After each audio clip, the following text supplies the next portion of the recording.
Captain Faramel then said, you know, today you can walk away with a two-headed eagle, just as I promised you, or you could help me fight on and destroy the dragonkin that had turned up General Malicinder, and make sure that we fully rout them. They went down, they killed General Malicinder, and did a good job of that.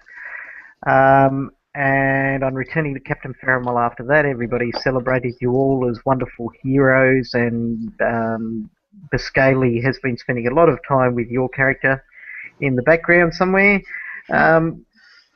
And well, but then he asked you to assault the what's the place called? James. Ivory Glass.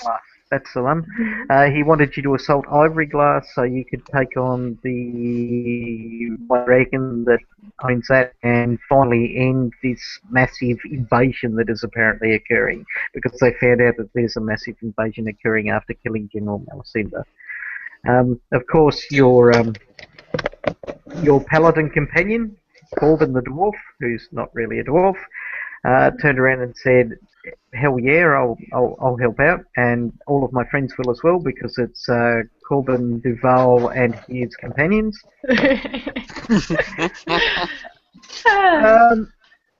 And so, what's your girlfriend's name, James? Nevra. Nevra. Nevra agreed to sort of accompany you, so did Biscaylee and Aphrixis. And you were flying along, and you came across some. What was the first thing you came across? Some big doggies. We rescued the wolf lady. Yes, they rescued the wolf lady, who I will now show you. By the way, no time to download anything or anything like that. I'm absolutely so I do apologise for that. Hang on a minute, that's right. That's the image that doesn't actually work. So I'll put her. I suppose I better put Evan's character up there, or she will be seeing a black screen probably. Where are we? Where are you, Kina? There you are. Oh, that was bad. I somehow deleted her. Come back, Kina. Come back! It's me! Uh-oh. I mean that in the nicest kind of way, too. Uh-oh. Uh-oh. Super thanks. Oh, there she is. Right, excellent. Copy. Don't delete. Very good. So, now I need to turn back the map that you're all on. Where I want to go. Thank you, Roll20. By the way, I have absolutely no idea how good this is, because I'm at my place, so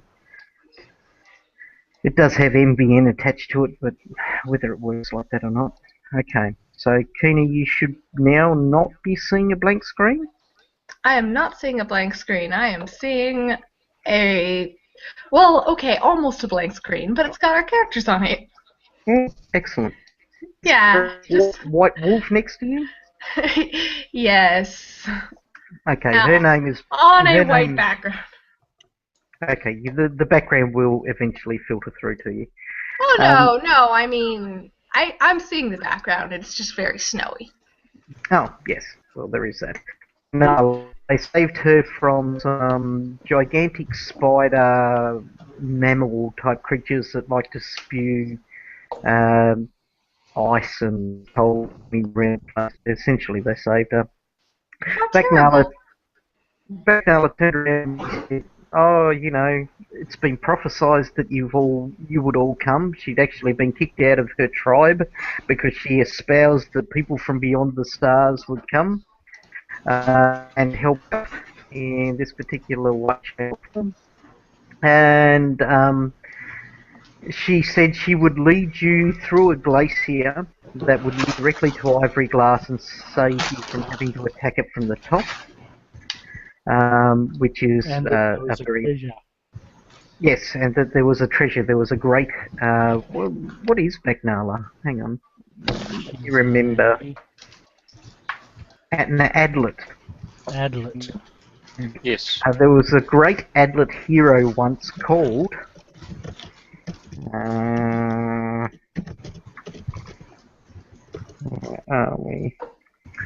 There was a great adlet hero once called. And Sarnok disappeared into the glacier, and he was a wonderful hero, and apparently he had a great weapon that would assist them in destroying the dragon. And so she was going to lead them into the glacier. Of course, Corb and his companions agreed to help out. And so you just essentially headed into the glacier after fighting a bunch of ice runners, which looked very much like... Oh, come on, where are my ice runners? Surely I have them. No, apparently I don't. They look like massive birds with strange axe-like beaks. And that's where we ended the night. And since then there's been a bit of conversation about tactics and stuff like that, so we're going to be running the game slightly differently tonight. So if there's going to be any battles or anything like that, then I will be rolling initiative for each individual creatures, which allows they basically ran from one side of the screen to the other side of the screen in one big move, and essentially it removed any tactics that which I think is probably a bit of a sad situation. I also involved the fact that if you click on your token now, and you have the... well, if you click on your token now, there should be a thing up in your top left-hand corner of your screen that comes up that says an initiative. It does. And you should be able to press that, and what it'll do is it'll roll your initiative and it'll put it directly into the turn finder thing, thanks to sort of Kevin prodding me and poking me until I actually got off my lazy fat ass and did something. Sweet deal. Okay, I found it. So it's in my macro bar now. Beautiful. So whereabouts is it, Mark? If you click on your token, so if you go Jack Churches. Yes, there you click on Jack Churches. Yep. Up in the top left-hand corner, near the menu button, you should see... Oh, jeez, look at that. And you can press that, and what it'll do is it'll add it to the turn token. What I'll do now is I'll add the turn order and have a play. Okay, that didn't work. Awesome. Oh, I guess it did. Corbin, Jack Churches. Ooh, somebody rolled natural 20. What a waste. Jeremiah. Floor abs. What on earth are you rolling, James? I have no idea. I just pressed the button. I pressed the button, but my chat didn't explode like that. Floor abs. Mine. I also got floor abs. I'm not sure. You did get floor abs. Oh my goodness. Floor abs. Floor abs. You haven't added in the modifier. Oh, I haven't filled in my character sheet yet. So it's like divide by 0. What's going on? And a 1. Dividing by 0. You broke the internet. Well done, Evan. Okay, on your... okay. That's right. When I sent this out, I said on your character sheets I would put a value that says emit. So if you go to your attributes and abilities, you'll find anybody that gets floor abs, that there is an init thing under the attribute tab on your character sheet, and you need to fill in your bonus for your initiative. See if I get floor abs now. Oh, you jealous, Matt, because you didn't get floor abs. No, I apparently did get floor abs. I'm just to see whether it's still floor abbing now that I've put in a number there, but the dice won't go away. Maybe the dice is concerned that I'm trying to put in a second initiative score on the turn order, having already rolled. No, generally it plays with that all the time. But have you your initiative in, Matt? I have it's a wonderful +0. Huzzah!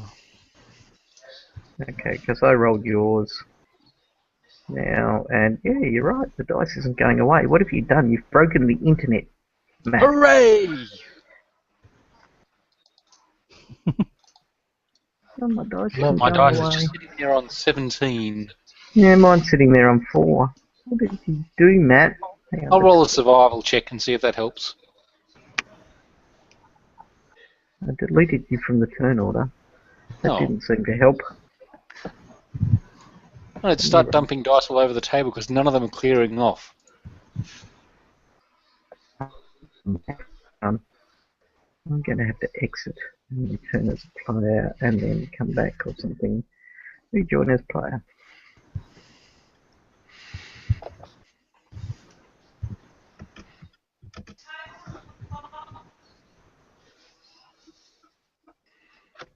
Okay. Did that kill roll 20 for everyone or was it just me? No, I'm still Well, here. I'm fine. I've got a whole bunch of dice on my screen that aren't Okay, clearing away. I suggest you exit the game and rejoin it. Oh. I'll be back. I'll be back. By the way, Martin, you're the only one I haven't specifically spoken to tonight. Hello. Hey. Okay, so I'm back. My dice have gone away. Excellent. Good. So the initiative button's working pretty much happily for everyone. Yep. Think Yep. so? Excellent. So I'll find out momentarily. in essence, where we left it is you were about to enter the glacier, so to speak. For some reason, you enter the glacier from the east and head west. Or on that, you would normally enter from the west and go east. So I think that may be a mistake from their perspective.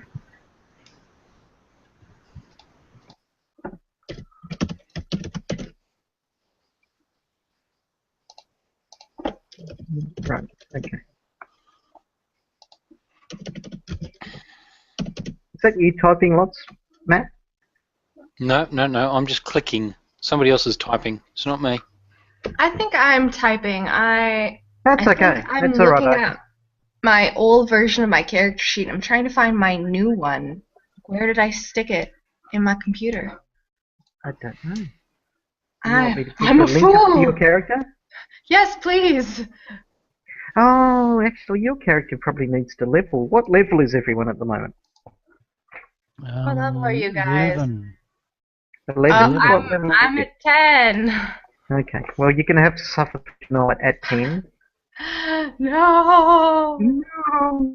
And we'll fix you up to level 11 later on. Thank Oh, you. well done, Matt. Okay, so... No, it's still not working. I've got blue dice over my screen now. None of which are going away.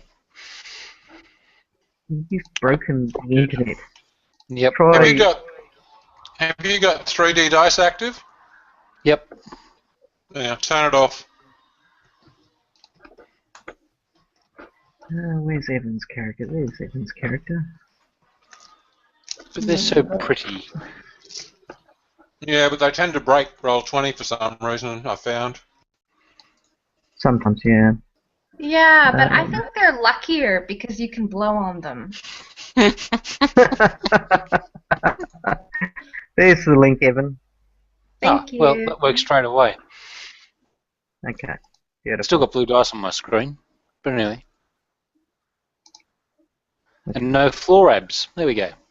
No floor abs. Beautiful. Okay, so you head... Well, now we'll actually move into the, adventure portion of the game, seeing we've been Huzzah! airing. Huzzah! Okay, so we could just leap directly to Overglass and the terror and horror and death that's going to... the awesome adventure that we have in between the glacier and whatnot. You start moving into the glacier, heading along. It's actually the crack in the glacier that Baknala leads you into is a huge sort of a crack and you find that Rhyme Keening crevasse. Well, it's a crevasse, so it's probably open to the roof and stuff like that, being a crevasse, you would think. So you lead down by the fracture. You can see that the sheer cliffs on either side of you. But on either side is actually about 50 across. So it's about, for those of us that aren't American, 15 to 18 across. So it's a fairly decent old gap that this place exists. And you start moving in. As you head to the further to the west, you can actually see in the southern wall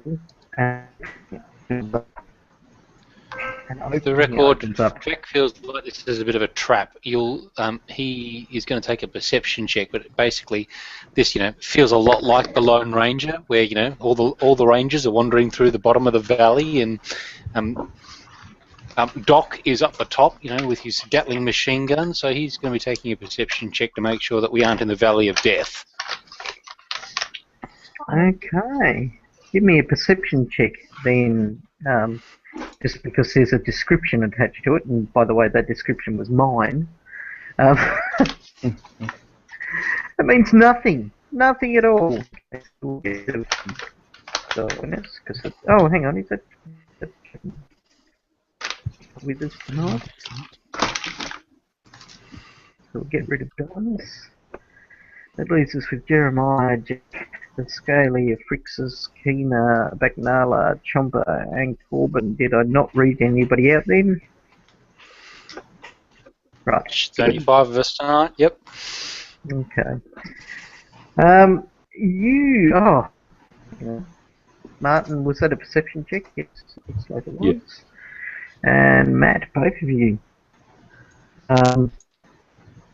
The dirty great big glass of red wine that I'm drinking because it's black currant juice. Of course it is. Red medicine. We believe you. Red medicine. I need it after today. Anyway. Okay, you can see that there actually appear to be large cracks in the ground of where you're headed to. Large cracks in the ground. Headed to. Check with the doggy girl if she has any suspicions or worries. Well, she looks. Well, once you point them out to her, she's good about this, but she doesn't know anything about them because largely it should be the heroes that come up with the description. Oh, there you go.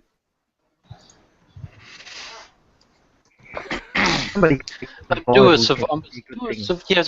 a survival check. This seems like it's probably been warmer weather that's causing cracking in the area. Global warming. Global warming. Too many cow farts. Come on, give me one. Just checking what that bonus is. There we go. Ooh. I don't want to be out in the survival by myself. Okay, Jack, you have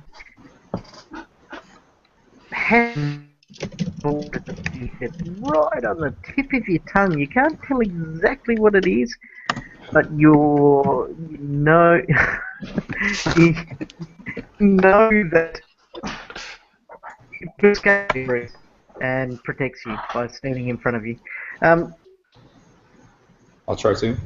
Yeah, I just saw that, Martin. So you're sitting there and you're trying to work out what exactly it is when one taps you on the shoulder and says, looks like, but it couldn't be a Bahia track because it's cold.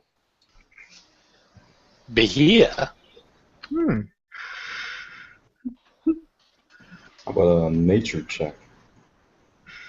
Okay, make a nature check.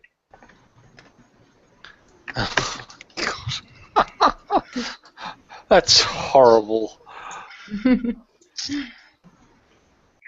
Oh, nature check. Oh, even somewhat proficient in that. Not well. Not as proficient as Alistair, but anyway. You both sort of have a look at that and you sort of realise that, yeah, this looks very similar, but as you start talking amongst yourselves about the particulars of the Behir creature, and for those of you that know nothing about a Behir, let me enlighten you once I actually go to my bookmark that says Behir, which of course I didn't set up because so instead go monsters, Behir. Behir are multi-legged creatures. Multi-legged blue reptile has a fearsome head crowned with two large curling horns. But in fact, you realise that there are similarities between these tracks of the Behir, which has, I believe, a burrowing speed? No, climbing speed. There you go. I know nothing.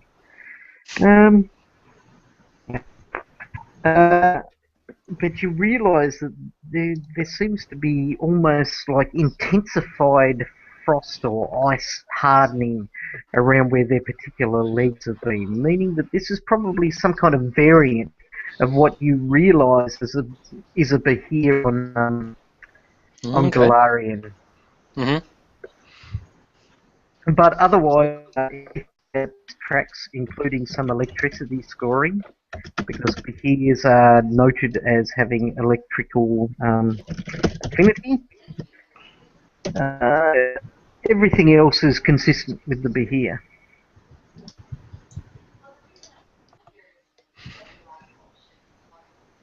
I quickly have a chat to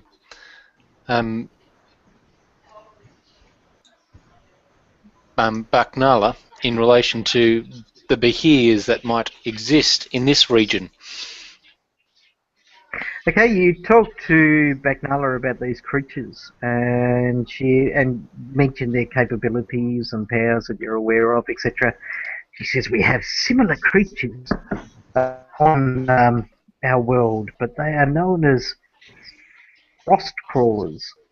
Frost crawlers. Frost crawlers, yes. Electricity. Is there any fresh tracks? Trying to determine. Okay, give me a survival check. And more importantly, would they have caused the type of cracking that we're seeing in the ground ahead of us?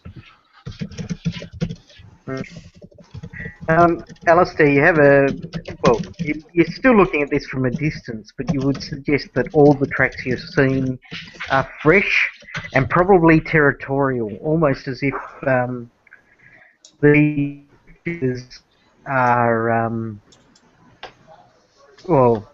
I say creatures, there are multiple tracks of different creatures, and almost just different. And they all surround the area just outside this this cave to the south, or this overhang from the south. Uh-oh. So point out the direction where it's probably coming from and tell everybody they're watching us.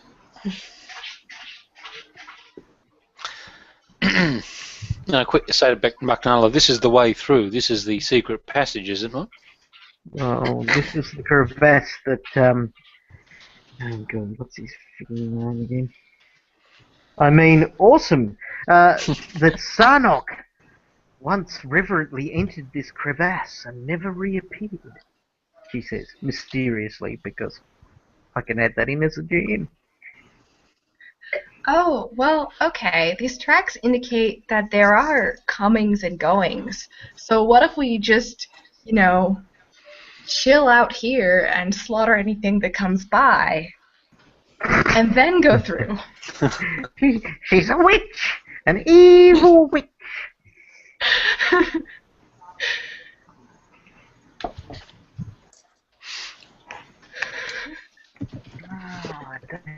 I have a chat to Alistair, and we sort of discuss the cave ahead. Sorry, was it assumed that we think that they're probably watching us from the cave's entrance? Have they got a clear view up the crevasse? Well, it's hard to determine that until you actually get close to the crevasse. Hmm. But you would probably, if you want to do this safely, you would probably need to send somebody with, you know, oh dear, I've just made this reading catalog. Hang on a minute, let me That was a have a mistake. drink of wine That was and, wine and ignore it. Blackcurrant juice. That's right, blackcurrant juice. There appears to be. It would be a good idea for somebody who was perhaps Stealthy. stealthy side to creep up and probably have a look around the area to determine whether somebody's watching them or not. Either that or somebody on the expendable side. Is there any type of like birds flying around or any native animals? There's no birds in the crevasse. There's nowhere for them to roost or anything for them to feed on and stuff like that. So it's not a natural area for birds to roost. I asked Alistair, you seem to be able to summon many wondrous creatures through your affinity with nature. Could you not summon a bird or some such to wander down the crevasse in front of us to see what might be hiding in the cave? Sure. Let me go ahead and do that. What sort of birds can you summon?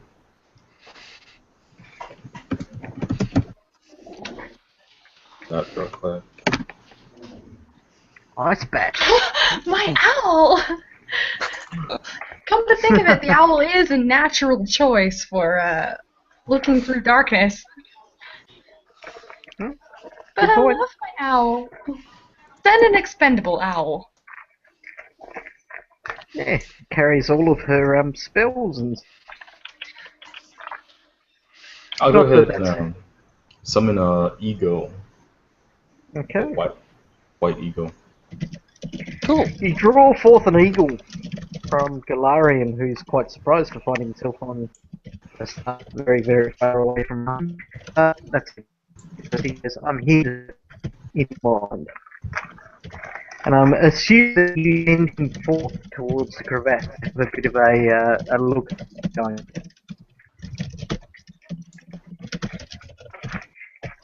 Yes? Yes. Make a perception check for him as he heads along.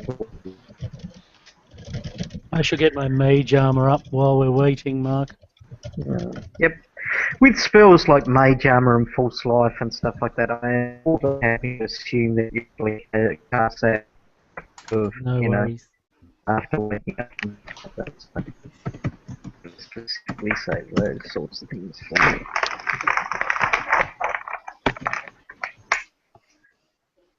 Okay, 20. Let's have a look at the skills over there. Oh dear. Really should be putting my tea onto the computer, but there you go. That's right. No, not after you just received the new power cable for it. But no, but yes, and no, but yes. Hang on. Well, there was actually plastic in between, but it just pressed buttons that I wasn't expecting.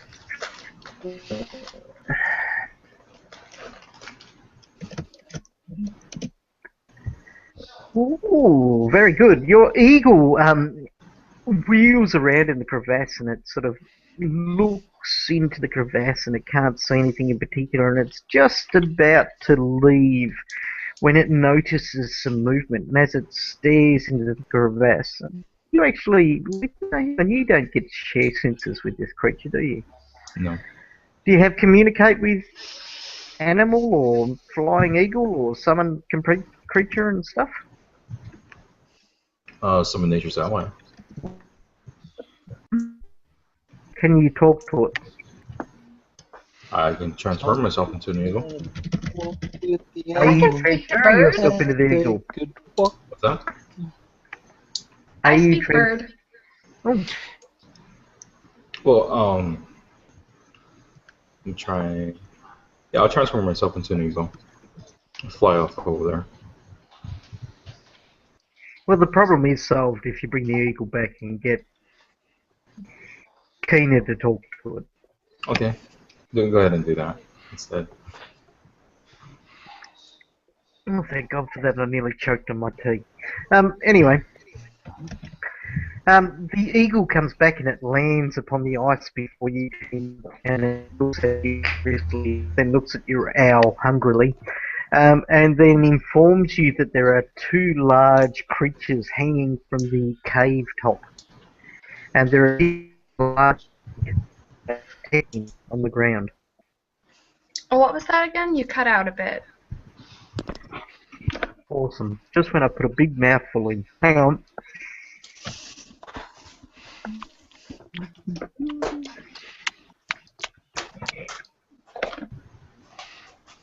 Okay. There are two large reptilian creatures hanging from the roof and a large egg further back in the crevice. It only just noticed them as it was about to turn back. Oh crap, it's a nest. Fireball. I am in favor of that. Just flamethrowers in front of us as we go. Just burn the place. There is a druid here, isn't there? Just wondering.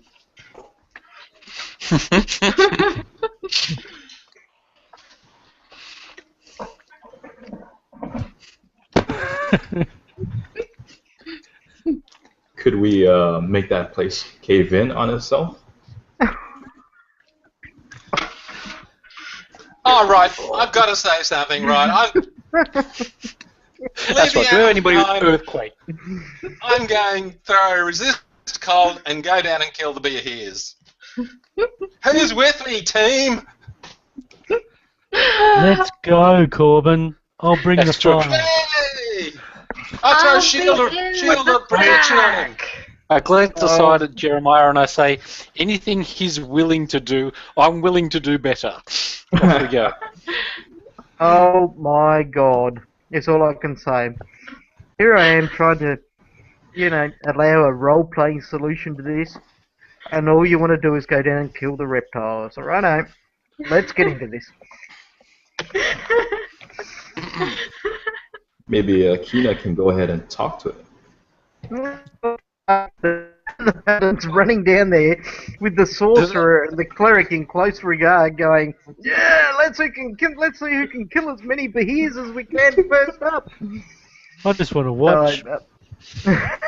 You just want to watch the world burn, Jeremiah. And I there's want a to see problem him with throw that? those flaming rays and carve through the roof of the ice crevasse. From my, I rolled, I think it was a 20 or a 21 on knowledge nature earlier. Behears, are they inherently evil creatures? No, they're inherently neutral creatures. Right. Okay. But they As are I'm wandering, huge as I'm creatures. wandering down the crevasse, I'm yelling out to the headstrong paladin that maybe he should exercise some caution with respect to all of this. Why on earth would I do that? I've never done it before. He's coming right for us. He started it. Oh, my goodness. God. Right. On a scale of 1 to 10, how badass are they? No, probably compared to your party at the moment. In fact, there's only 5 of you, so this is probably fair. They're around about a 7. We So could, nothing to... consider a diplomatic solution.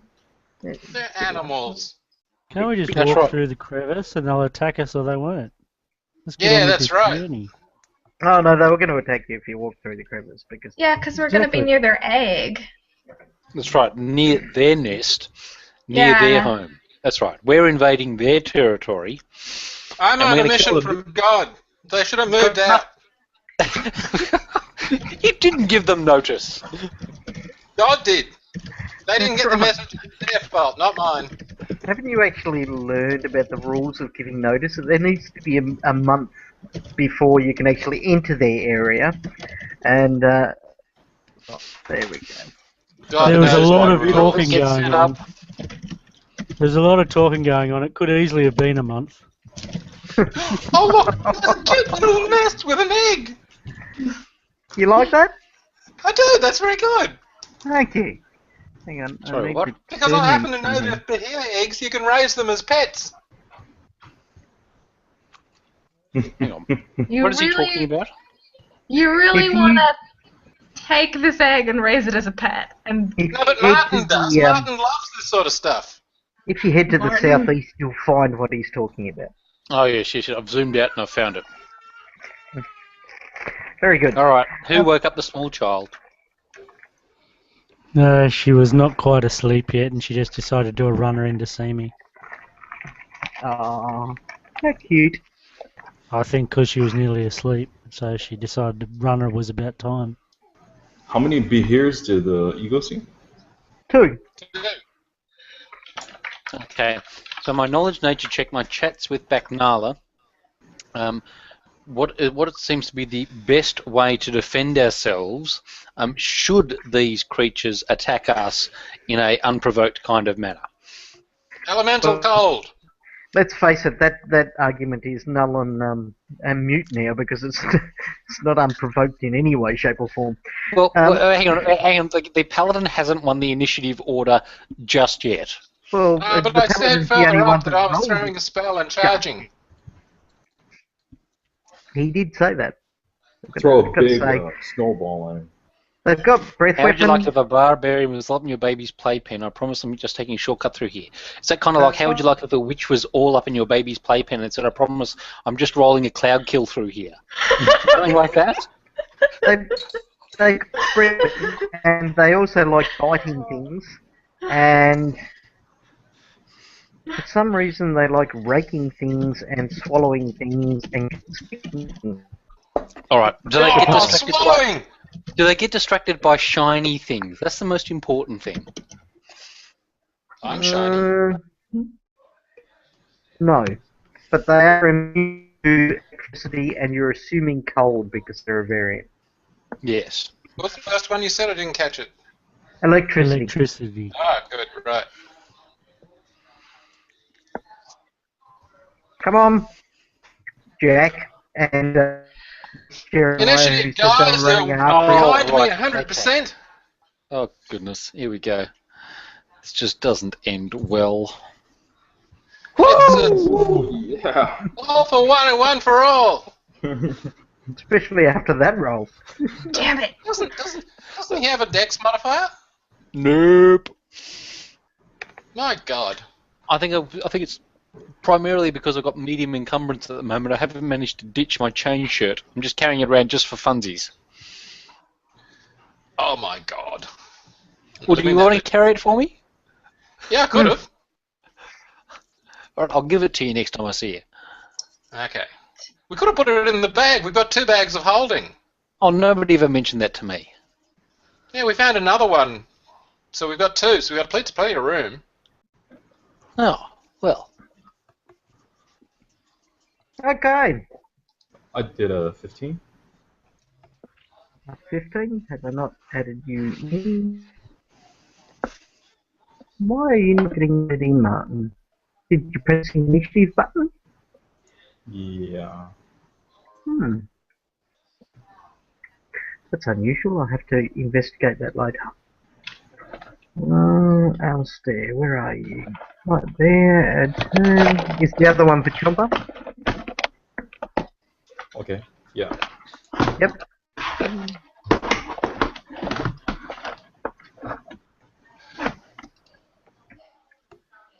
What's a Okay. Trixie's doing? And the Wolfie girl and Bakali and wasn't there another thing we had following us?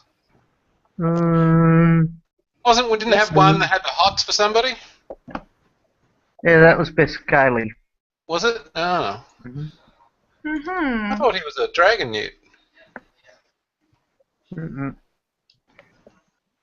Okay, there's Bescali, there's the Frixus. And the doggy hasn't got a name. So you'll see from my initiative, Corbin, that I'm charging after you with reckless abandon. Hot damn, I love it. This does not end well. Of course it will. Come. I'm still blessed of Torben, so there's nothing can possibly go wrong. Okay, you see a Phrixus. It's a Phrixus's movement. Toreg, blessed of Toreg. Oops. Speed 40 foot, fly 120 foot.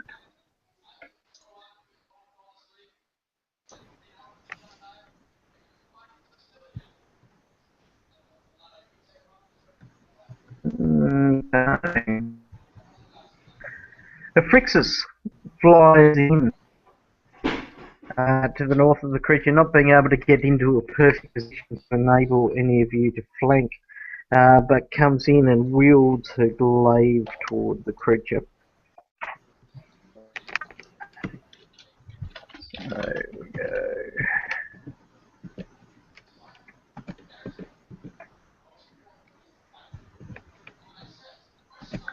I'm going to suggest that's probably a hit.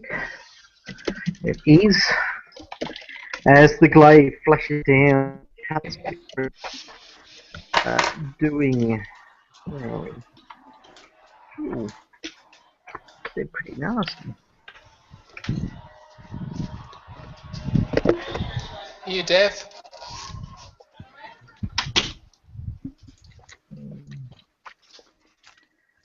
Okay, as the glaive lashes down upon the creature, and the creature, distraught at the attack, Bagnala instead has a movement of an adlet, which I think is just the normal 30. Double moves, following along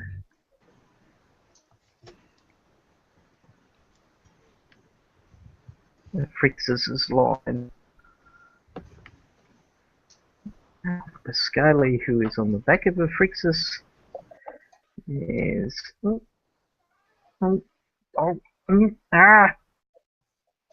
Send him to the back. There we go. Pascali also lashes out with her lance. She does with her lance. So...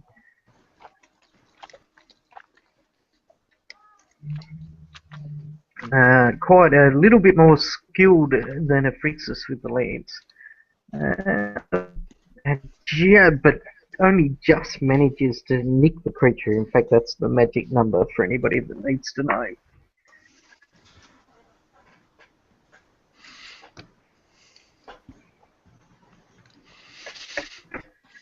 As she drives it in, causes damage to the creature.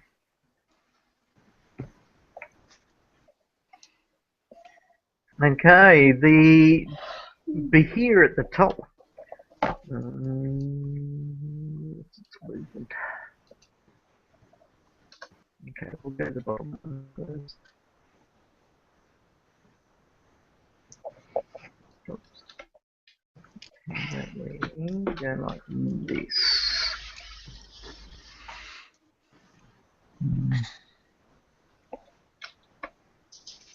You should set the background tiled so that we would have an endless expanse of icy waste.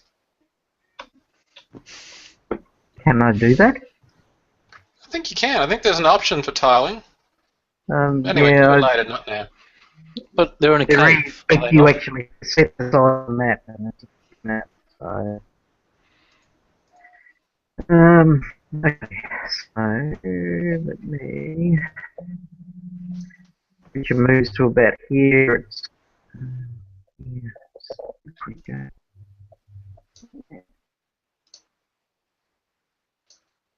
It's a little rotating button.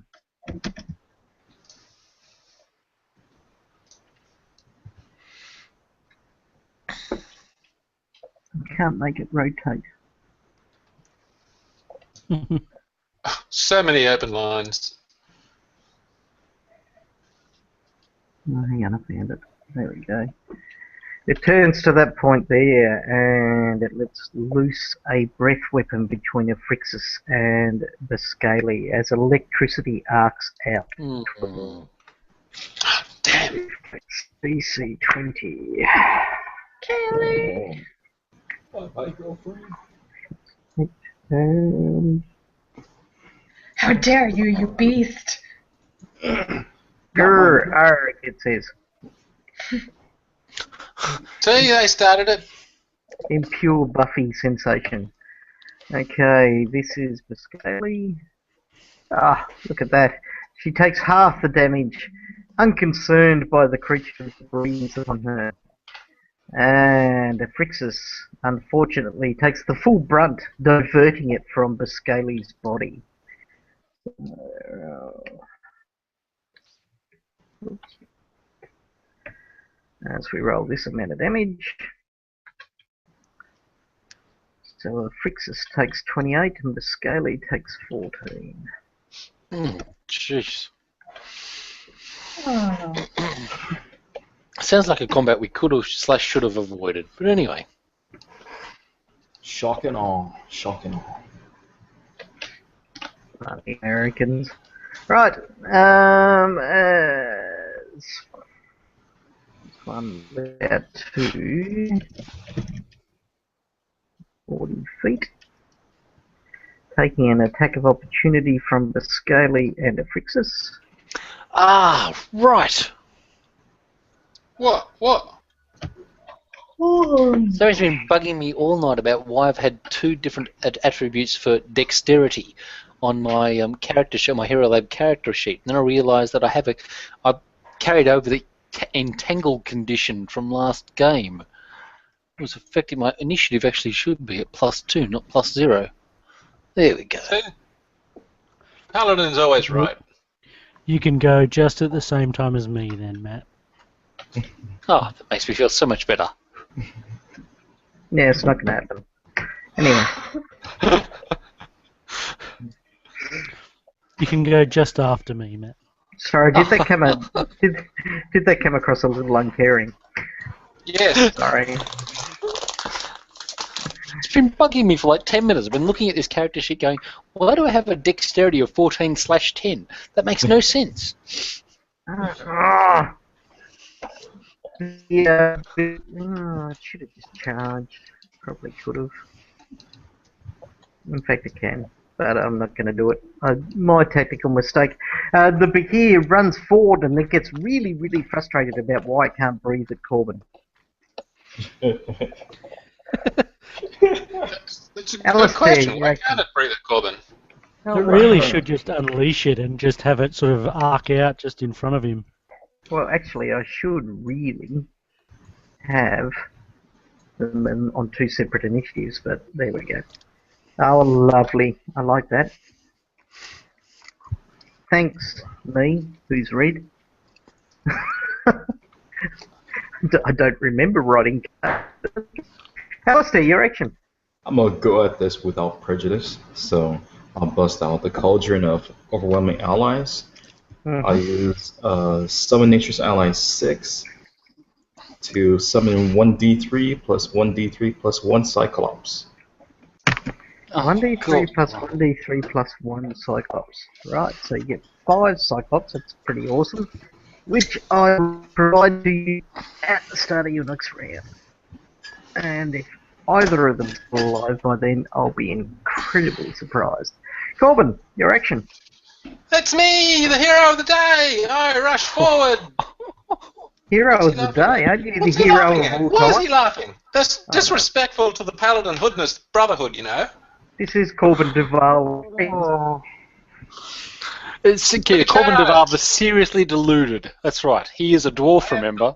A dwarf. I am a Paladin. I don't have to suffer with delusions. Which one is my full? We're doing it's just a normal attack with a charge, isn't it? Yeah. I lost my thingy. 200 normal damage. Damage. No. Anyway, that's the one. Okay, so I don't think there are any positives yet because they're not evil. How dare they? Wow! Possible critical! Indeed. Wow, not a critical! Indeed. How much did you I don't think there are any changes to the damage either yet. So Okay, do arc out with a beautiful strike. It's not quite as beautiful as you'd like it to have been. You do hear a resounding whack yes, against the creature's hide. And you see it's the 4 creature points is below maximum. It's terrible. indeed drastically hit by your attack. And here comes Kina, the mother and child killer. Quick, Tina, get your owl to pick the egg up. How big is this egg? See, I knew it. I knew it. It's about 2 or 3 foot by about 5 foot tall. Yeah, I don't think that's gonna happen. But you were thinking it. We just grab the egg and go.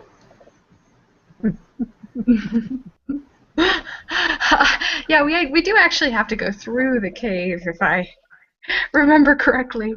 All I right. got that if it was just to me.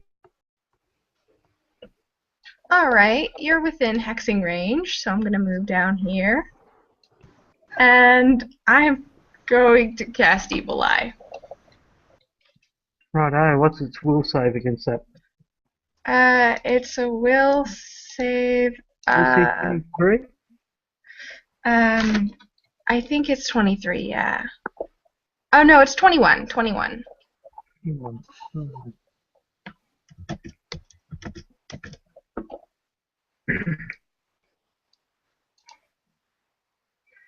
Plus, probably.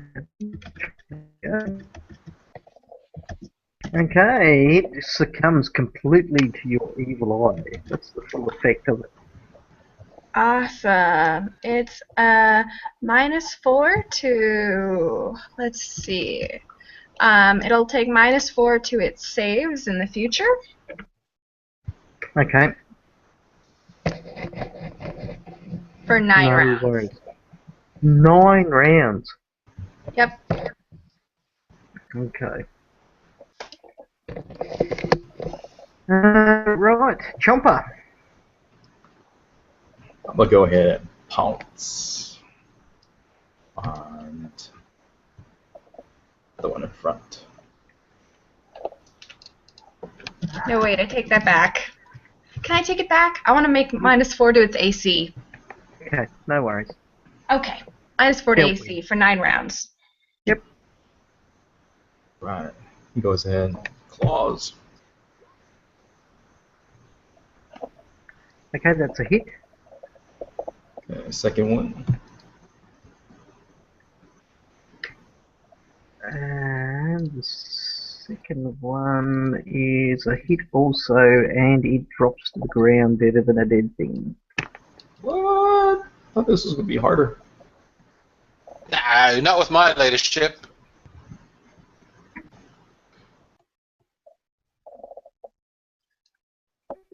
Alright. Okay. If you're talking, Matt, you need to put your microphone down. No, he's not. He's reading. Jeremiah. No, I'm not. I'm not reading. I was actually curious. Can the dinosaur do a full attack at the end of a pounce? Like Yes, the rest of us can only take a that's the single whole attack point at the end of a charge. That's the whole point That's of what the pounce. pounce. Okay. It's a feat. It allows you a full attack after moving in. But it does get an attack of opportunity, so just ignored. Hang on a minute. So just before Chomper kills it, let me do this roll. What's Chomper's AC? Let me get that real quick. 30? No, it's 23. Okay, this may actually save the creature.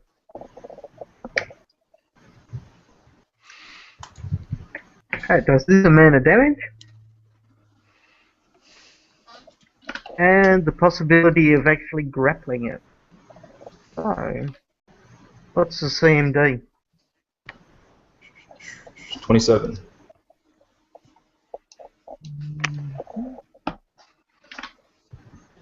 Okay, it needs to roll really badly here to die. I mean, gee, there's an equal chance that it might survive. Okay, let me get rid of that big red cross, give it back its hit points. And so the Chomper actually leaps at it, claws and teeth bare, but as it comes in, the creature snatches out with its mouth and catches it mid-leap in its mouth. And it doesn't quite die. Nice. I think Martin is at you at the moment, but that's okay. Look, I'm just after GM brownie points. That's all I'm here for. Apparently so. As it comes back to life and doesn't quite die, and Chomper gains the grapple condition, which I use that for, I think. Because the Behir is huge, you just need to worry about it. Right. Jeremiah. Alright. We shall fire off a Scorching Ray, which will be 3 rays at his touch armor class. Which is one. This is the one with Chomper. And 3. Okay, let's have a look. The 20 and the 13. It's going to be more than that because I shouldn't be +1. I should be +5. But I pressed the wrong button. What are the numbers I should be looking at? So it should be 24, 17, Plus 4. and 16. Right, okay. All 3 strike the creature. Well, at least the first one does. Let's go one at a time, shall we? One at a time, shall we? Because I don't now actually assume that all attacks are simultaneous. And we are therefore What's he eating? 4d6. A rye wrap. God, I'm hungry. 4d6 for the first attack. Okay, so that is... It's still up. Hmm. You see that the fire actually does nothing special to it. In fact, it fizzles against its hide. Oh, Corbin! Oh no! Oh no! Okay, well, we should have rolled all 3 attacks because essentially that's what it is. Do you? Well, it is doing stuff that. That'd be great armor. Okay, it dies and drops up to the ground.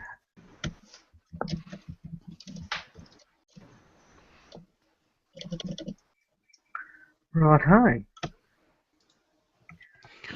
I'm done.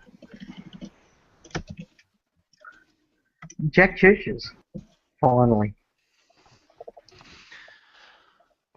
Have you got your dog back?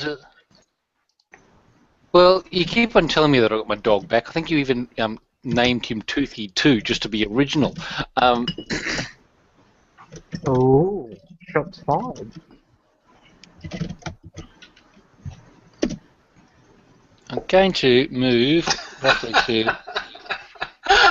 Why you are very exclusive? Nice. Okay. Good. I think that was your next curse, Keena.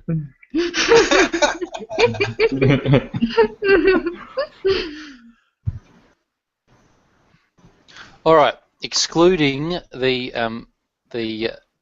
remaining Behir from my healing powers, I am going to channel energy on everybody who is within range. I think only Baknala and Biscali and Frexis. Oh gosh. Okay, the people actually need healing are out of range. That's top clericing there. Yeah. Says Okay. So in fact, I'm Jeremiah. going to move there, and cast. Actually, I'm not. I'm just going to move there and hold an action, depending on whether anybody in the local area over here gets themselves hurt over the course of the next 6 seconds. I'll burst a channel energy.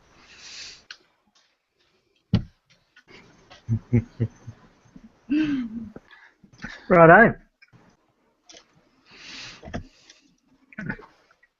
Okay, so that would be Jack Churches acting entirely slowly and usefully as Phrixus takes Biscaylee into this position and uses the aid. No,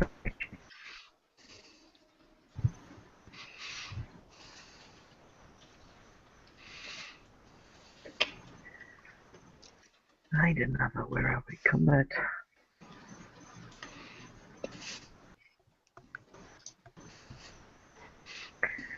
In melee combat, you can help a friend attack or defend by distracting or interfering with the opponent. If you're in position,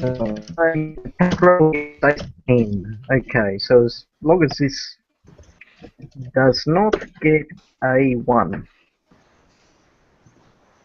Very good.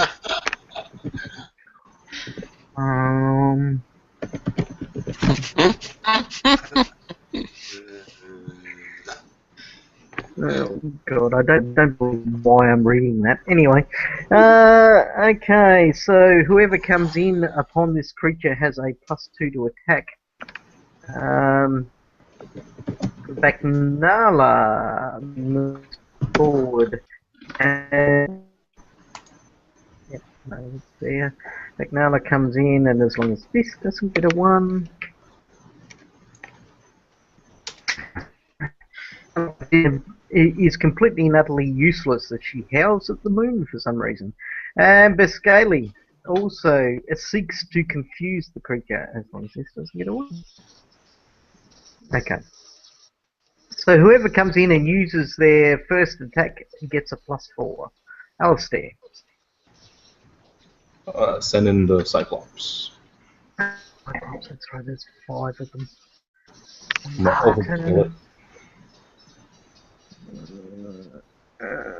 Cyclops.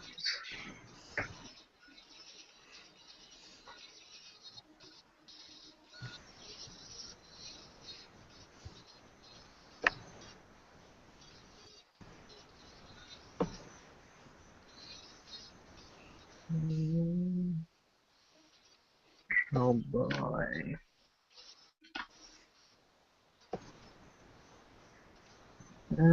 Copy. Paste. Paste. Paste. Paste. And one more.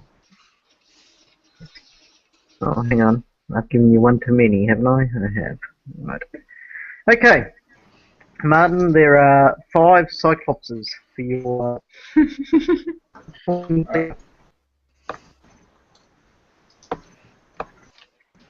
Place them where you wish.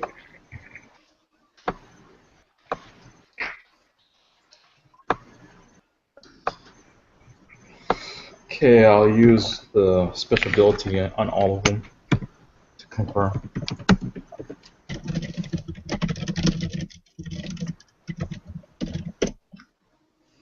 Let's see.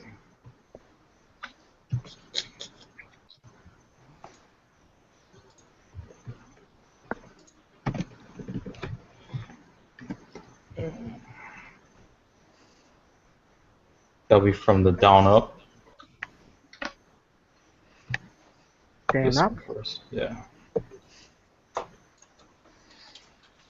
Okay, so they all use 20 to Yeah. strike, and these are the confirmations. Right, first one's not a confirmation. Okay, second, Not a confirmation. third, Is a confirmation. fourth, Is a confirmation. and fifth. Is not a confirmation. So you've got 3 that hit and 2 that do their critical damage.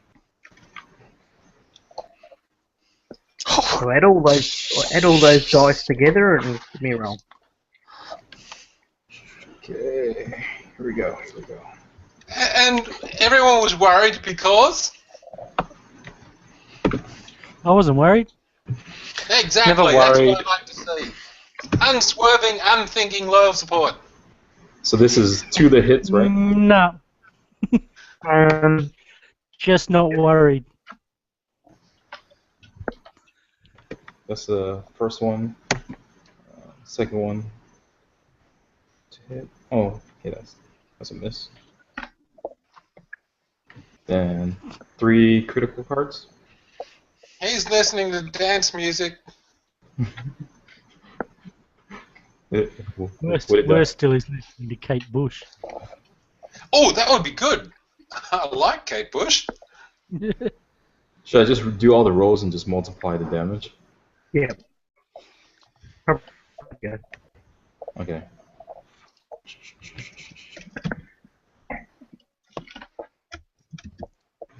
Times 3. Okay.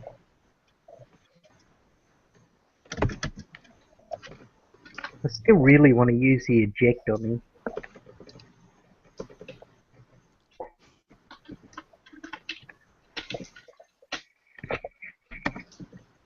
You've had that power all this time and you've never used it? Wait.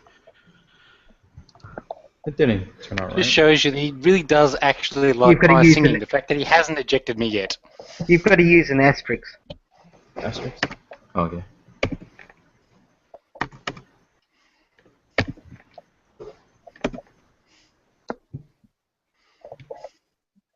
You didn't put in the 3. Huh? Oh, shoot. Sorry.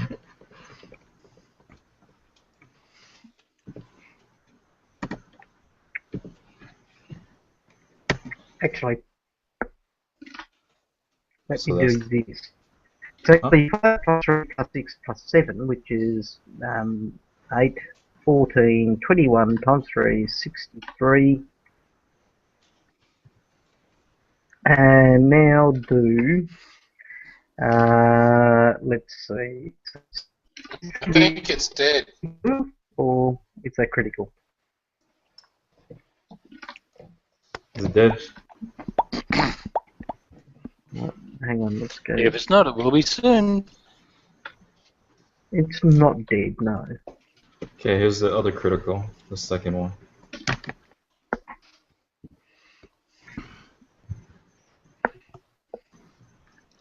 Uh, 6 plus 3 is 9, 16 times 3 is 40.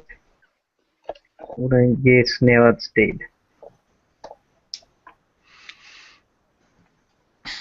As the creature falls beneath the blows of the Cyclops, it appearances.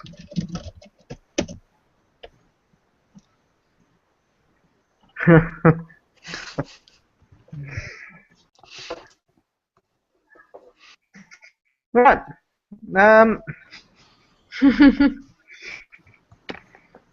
Okay, the 2 big ears are dead. What are they It's called it's a preemptive strike.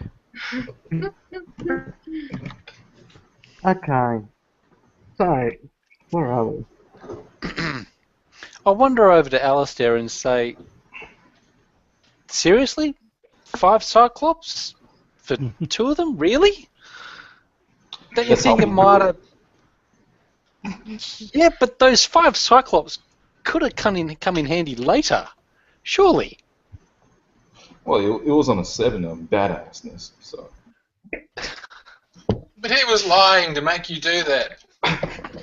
Remember, GMs can't be trusted. And somewhere a nature god turns in its grave as a druid turns against 2 completely innocent, neutral creatures. Fist bump. Nonsense, they're monstrous creatures. Abominations. No, they're The- magical creatures, not monstrous. Is there any way to sense whether there is still life within that particular egg? Yes, I've got just the spell. Excellent. Yes, conjure frying pan.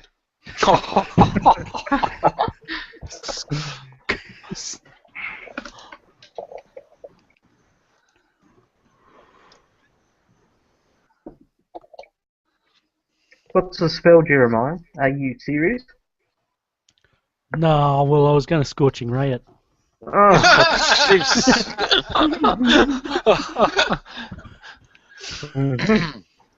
I asked Baknala how the Bahir variants are treated by members of her clan. they're hungry. We use them for food. Oh, well, then you... Can we put the egg We in have a one. bag of holding? No, the bag of holding won't stretch that wide for its opening. Damn. Have to get the owl to What sit time there. is it? Is it still morning, Mark? Sure. I mean, yes. If Frixus is the dragon, maybe they'll... I don't know. Frixus frowns at you at that mention, and she whispers something to Biscali, and Biscali scowls at her and I walks think I'll over say to your Kina. side. Dragonkin. Dragonkin. No, Biscali says, they are not related to creatures such as these. They are lower than them. Animals. Well, Not that Such we around approve for any- this Biscali and you of wanton slaughter of our wildlife. search around for loot and treasure. There is none. Well, Because there these might have been. creatures do not seek wealth or They don't They have could- to seek it to kill people and leave their bodies lying in the ice. very true, but none travel here, and these creatures were nothing but protecting their young, says Biscali with a touch of disgust to her voice. It's that Biscali who struck the first blow. Thank you, Well, Miss I had Wit. to protect your friends, she says as she brushes your face with her fingers. It's a very preemptive kind of protection. Just so you know, I was against the whole slaughtering plan.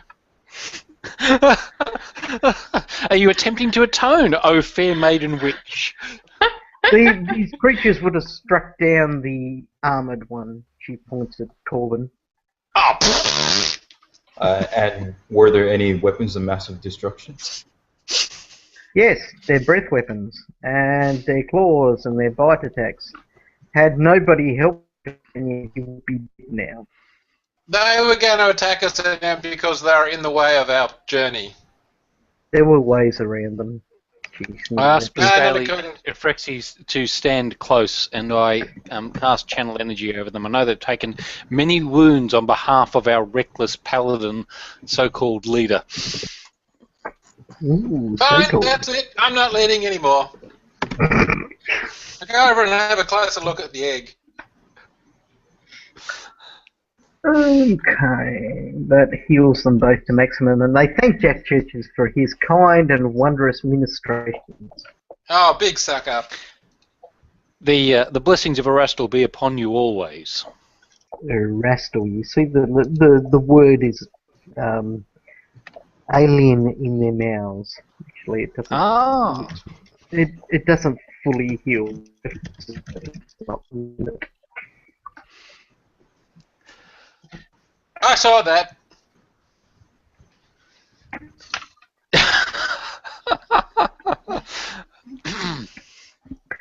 Okay.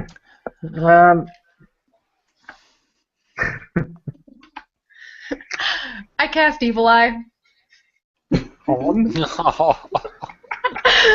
on Corbin. Because Chomper whispered it. Chomper can't even speak common. It was your That's conscience. okay. But that's okay, because Keeney can speak to the animals. Yeah, I can speak to animals. Anyway. Anyway. He won't take any penalties. He'll just feel like he's being watched and feel properly ashamed of himself. Chomper actually says to you, I don't think it's Colvin that really deserves the derision. And he looks over at Alistair. He's a druid. He wantonly ordered the destruction of such creatures. But he's my companion, so don't tell him I told you so. They were in our way. Yeah, I well, would say No, that I they must were in a be cutting cave that off and the putting side Barney of as our an way. evil character and all. Corbin, I completely disagree. as I mentioned, it's Says not Jack really most Corbin's forcefully. There were Anyway. Behemoth tracks, and I happen to know that the GM god would have had them attack us if we'd ignored them. Not necessarily. I actually was setting up. You know, My try story, and you've sneak ignored. past if you can. Yeah, fair enough. Geelong. Anyway, I think it's interesting how my character is the evil one, and yet we never disagree about what to do.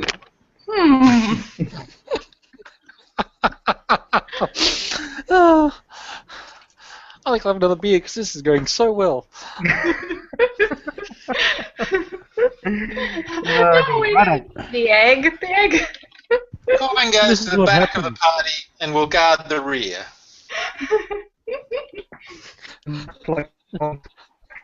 Hey, Um, so why did we go into the cave to begin with? because the paladin ran in going, kill them all, kill them all. Charge, charge, charge! I believe they were the words. If I scroll up the chat, I believe those were the actual words. Yeah. So Anyway. bloodthirsty for action was he. And such are the Because- fights of the pious. I believe we use some kind of desire for the egg as an excuse to ignore all diplomatic options. Oh, look, you've upset Kevin so much he's turned his video off. Aw, that's alright, Kevin. I still love you. It's the druid I don't think should have taken that. Anyway. Well, I think I just heard Torag just speaking. Yeah, so you don't follow Torag. He's a dwarven god that likes mining and shit like that. You like would have said, yes, let him eat the paladin. Wait, Alistair is the dwarf. A real one. Oh, he is too. That's right. I keep forgetting that.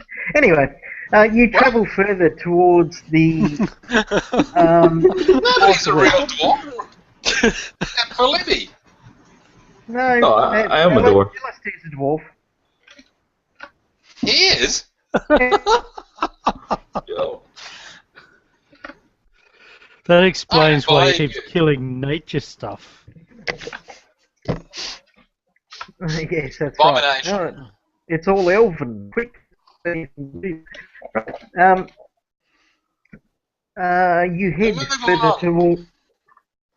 You move along, indeed, which is what I've been trying to do for the past 5 minutes every time I give a description somebody talks over me. Anyway, we head to the west further after realising that there is no treasure that the pig's been holding up here. By the way, are we leaving the egg to die of a natural frozen cold? No, I'll take it. Nobody wants it. How are you taking it? I'll put it on Chomper's back. By about 3 foot wide. That's fine. Chomper, you can handle it. Chomper looks annoyed at you. Anyway, you strap it on, and Chomper makes a mental note to roll over the next time he gets in combat. I'll scratch his belly. Oh, and then his back leg kicks out a little bit. He sort of starts. Okay. Starting to roll over on his back now. God. And this is on live video. Yeah, no doubt my students will have that actually in a presentation for me when I return next week. They all stalk me on mine and then generally put up the funniest photos of me. There's one for you. I'll expect to see that next week.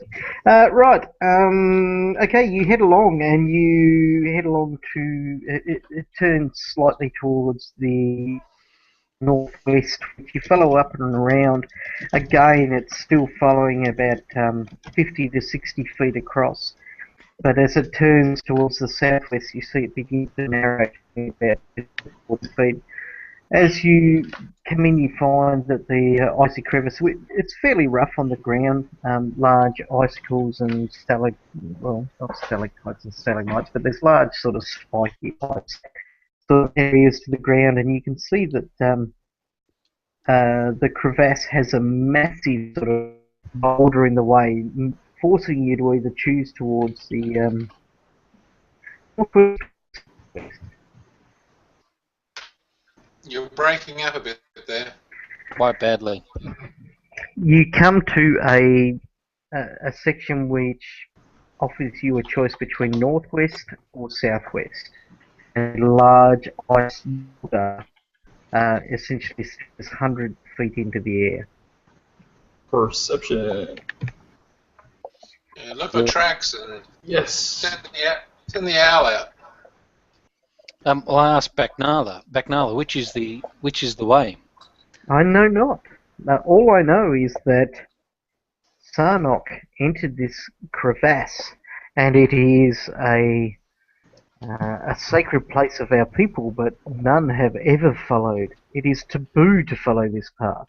I think I may have mentioned that several times last fortnight, she says. Sorry, what was that? She had mentioned it last fortnight. Several times. Right. Taboo. Taboo. Taboo, but still the best way to go. Well, I have no idea which way is the best way to go, and she pokes you in the eye. Oh, he hears that! Awesome. All right. Yeah. Survival and perception checks. First is going to be perception. What are you perceiving? What are you trying to look for? Tracks. I'm looking for tracks in the area to see if there's anybody else who's passed this way, whether anybody's passed north or via the, effectively the north of the southern pass. Okay, What gotcha. I wrote on the commentary too, I'll look for that. Oh, good. Look for 20 clues, total. dropped items, tracks, cloud trails, egg trails.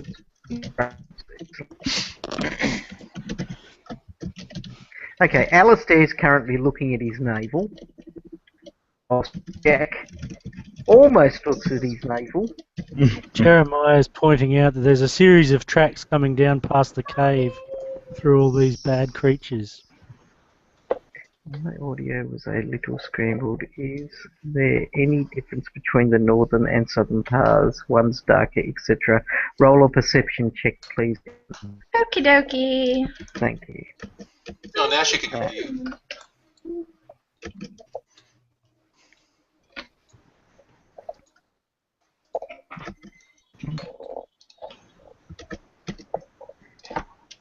Okay, Matt. There seems to be nothing that you can actually see, Jack. Okay. All right. And even the same as the northwest and the southwest, there appears to be no difference whatsoever in them. I talked to Alistair. Do you still have your eagle friend? I'll have to summon another one. Might be worthwhile sending an eagle out as a scout. I'll conjure another eagle, send it out to which direction first? The north? Well, this is a crevasse, so you could send it upwards, sort of thing. Okay. There is an open area to the up above you all. Up, up, and away. Okay, the eagle heads. Oh God, Kevin, The show friendly, your friendly age. way. Your eagle heads upwards towards the glacier, and all of a sudden the connection is cut off. Ooh, let's go that do way. we see feathers suddenly just falling out of the sky? After around about 12 seconds or so, yes, feathers float and blood, a fine misty spray of blood as well that settles in. Remember, we were told that the air defences here were considerable, so we probably shouldn't send things up out of the crevasse that we're hiding in secretly to tell them there's something here.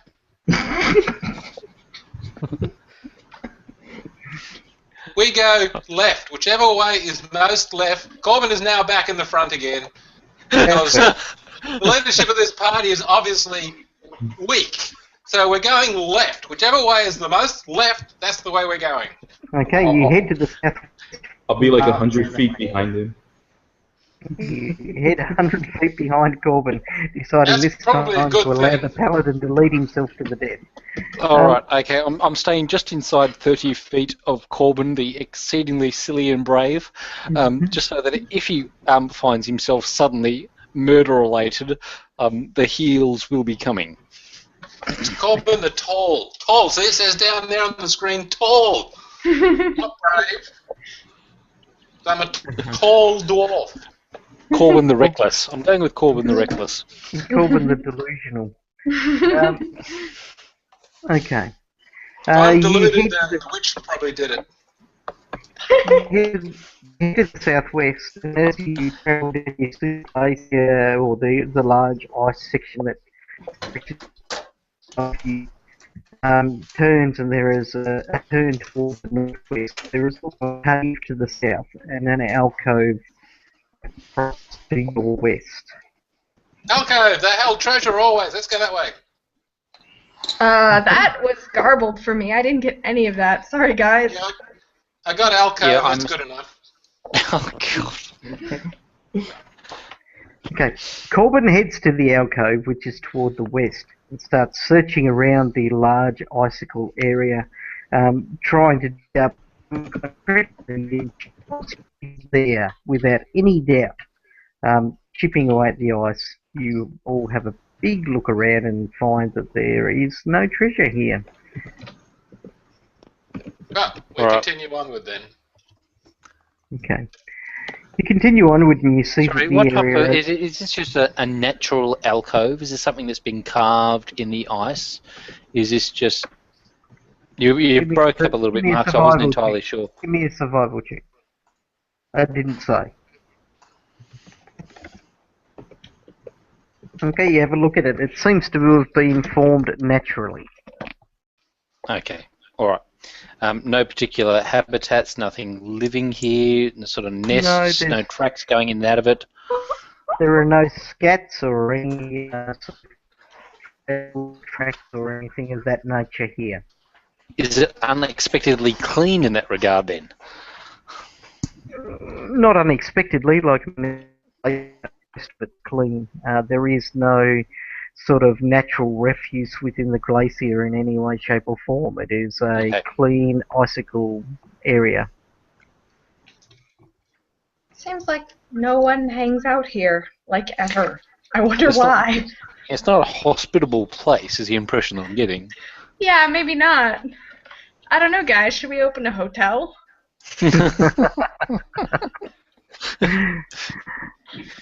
Well, apparently they did that in a James Bond movie. Could try to do a perception check to see if we're being watched. Yes, you can do that if you wish. Do you feel like we're being watched? Okay, you have a look around the particular area and you note that nothing is of note.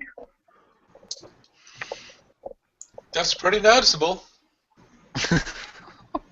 Only if you're noting it, you all pull out your notebooks, wet the end of your pencils and note nothing of note. Nothing of note. No scat. No scat, clean creatures. ice, perhaps should be more. Does it? Oh, Does last the time I rolled alcove twice in actually, chat. for the record, does the alcove present a reasonably defensible position, such that if we had to retreat here at night time, it might present a reasonable position to camp? No, actually, it's got a fairly wide open entrance. In fact, the entrance is far wider than the alcove itself. It's not a very defensible position. Okay, noted. See, I take notes of that. Beautiful. However, this area is a very defensible position. Sorry, what was that? The cave to the south that is near the alcove is a very defensible position. Oh. Right. How long have we been marching? Around about... are we counting the killing of the innocent Behees? It took all of about 30 seconds. Well, 12. Yeah, we're looking at about 3 minutes so far. Good. Well, we're not stopping. Just keep going. Sorry, let's add 10 minutes of walking around and doing useless stuff in the alcove. All right. Okay. So there we have a cave entrance just to the south of us. Did you say south of the alcove? Yes, which We're is trying- defensive. It actually, well, there is a large open towards the northwest, which I did mention. The southern cave narrows to a closed position, but it is defensible should you wish to rest. Tracks going in or out? There are no tracks anywhere. No tracks. We've had lots of track checking and there are no tracks here. Sorry, have we come to a dead end on the southern pass? Have we? The southern cave and the southern alcove both are closed areas. The only way forward, you could go northeast, which you're figuring probably leads to the area where if you'd gone northwest earlier on, you would have walked around the large icicle rock, or you can go northwest, which stretches further to the northwest, which you haven't gone along.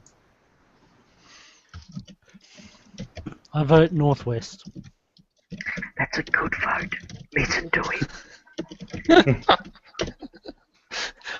The GM has prepared notes for that area. No, he hasn't, because this is a module. Okay, and the one is to the northwest. Let's go south. You walk into a wall. Repeatedly. But Corbin, the less so tall, is voting left, and I have no idea conceptually which way is left from here. If you're I'm facing voting north, then northwest is left. So Yes, I'm going with the witch, and again I'm saying, listen to the witch. She may be evil, but she has direction sense.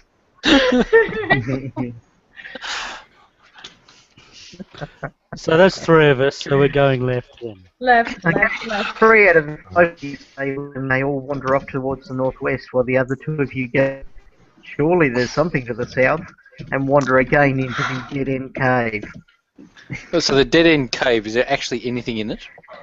There's a dead-end cave. I think we've It's been just an over that a empty few cave. times, Jack. No, is it just a cave? I know nothing goes in or out of it. There's no We'd like tracks. to get it with another survival check and perhaps a few more perception checks. Take 20, Jack. Just no worries. We'll just hang about for 10 minutes. Take 20? I think we're getting on to about 5 hours now while these 2 keep going. No, there's something to the south here. All right, empty cave, nice defensible position. We'll come back here at nightfall. Wonderful. All right, let's follow Corbin the Short. Follow the So witch. that's sort of- Corbin was only a bit slow. Witch is already halfway along the cavern. Your conscience says so. Believe your conscience. Anyway, Jimmy Cricket leads the witch forward towards the northwest. And you see that it's actually about a 60-foot, again it widens up into a massive sort of section of the crevasse. You come towards, as you're heading along, you see the crevasse actually ends to the northwest. There's a huge solid ice wall and you can't terribly see what is there until you get a little bit closer to it. Then you can see there is a corridor, or the crevasse continues to the northeast or southwest. What? Sorry, I missed that last What was bit. that? Northeast, southwest. I tried to flower it up, but the connection obviously isn't working. Northeast, southwest. West. Southwest? Southwest. Southwest. Let's see which way the witch goes.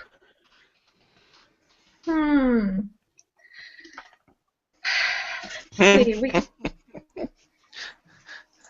so we could keep going further north, or keep going further west. Southwest. southwest, or Southwest northeast. or northeast. So we can keep Hang on. going further north, or we could go south, but further Hang on. west. Let me do this. Okay, I'm going to move you Let me do all this. to a new page, and I'm going to draw. That's right. I'm going to draw. Okay, so far the travel has. Oh God, why do I even bother? Okay, everybody scroll out so you can see essentially the picture that I'm drawing. Evan, stop it, or I will eject you. And I'd hate to eject you because you're the only one talking sense at the moment. I was right to go left. Mm-hmm.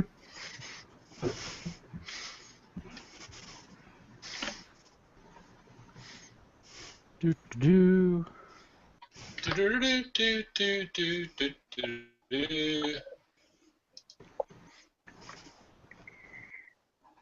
Okay, so if you scroll completely out and can see the entire map, okay, you will note that you came in this way, but that's actually completely illogical compared to the module. You fought the Behirs. Hang on, let me change colour. There you go. There. You fought the Behirs there. Mm-hmm. You spent about 4 hours down here working out which way was south or what was in the alcove here, or whether, you know, this southern cave actually had completely and utterly secret rectangles or traps or anything like that. Nothing actually did. You then walked up around this corner and you went, northeast or southwest. Left. And I pick southwest, sticking with left. You're all agreeing with me. I don't know why you don't just accept what I'm saying. Have I disagreed with you at all today, Corbin? Not at all. You're excellent.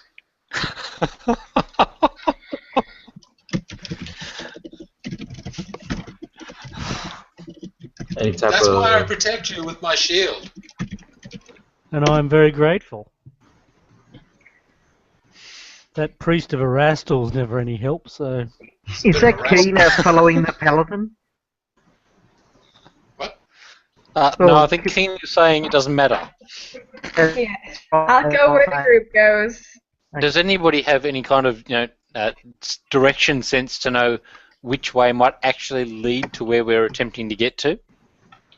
No, because no one's ever been down here. It's taboo. That's right. So we're going And left. this is a Keep winding going. passageway. Left. Keep walking. Follow me. Nobody else is talking. I'm going to Well, push believe the them all paladin, ahead of- which is a fairly scary prospect in itself. Is there anything No. noticeable? Is there anything noticeable? Did somebody ask? Any type of tracks, anything? Well, the only thing noticeable is it seems to open up into a wider area to the southwest than it does to the northeast.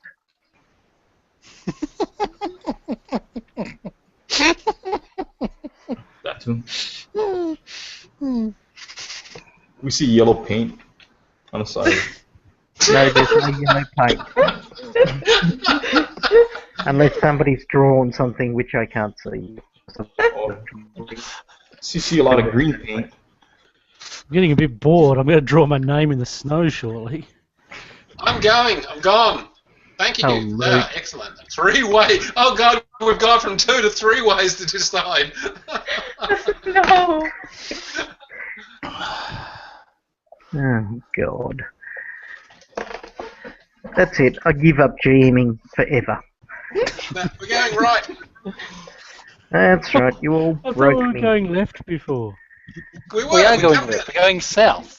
So does this quickly tell us that it's the dead end? No! Shut up! And I'll tell you what it tells you.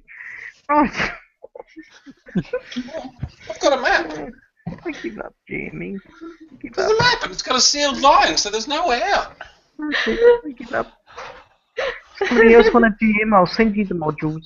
That's okay. That's okay. Herding cats, Mark, is the phrase that I use most frequently when I'm GMing. Matt, you're half the problem.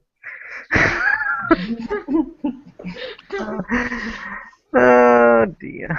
Okay, let me actually finish the map before I give you a bit of a description and everybody assumes what's going on, which is, oh, look at that, we walk down there and find a dead end. Which is not the case. Did we? Let's not go down there then. Hey, Kevin. Sorry. I'll put on my... No, that's okay. I don't mind you putting on your mute. I was just going to mention, so where's Geelong?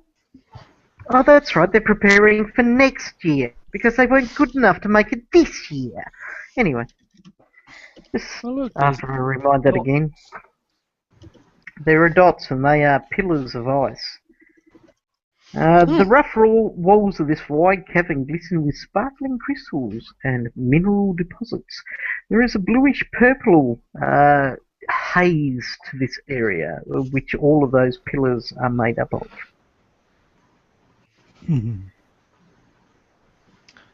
Purplish haze, as in, do they look unnatural? Oh, everything else seems to be white or blue ice, clear, jadish type. Well, not jadish, that's green. Clear icicle sort of areas. You look at the ground, it's all blue, etc. But these things are definitely off purple. That's unusual for ice. It is unusual for ice. Nature check and try and see something about the ice.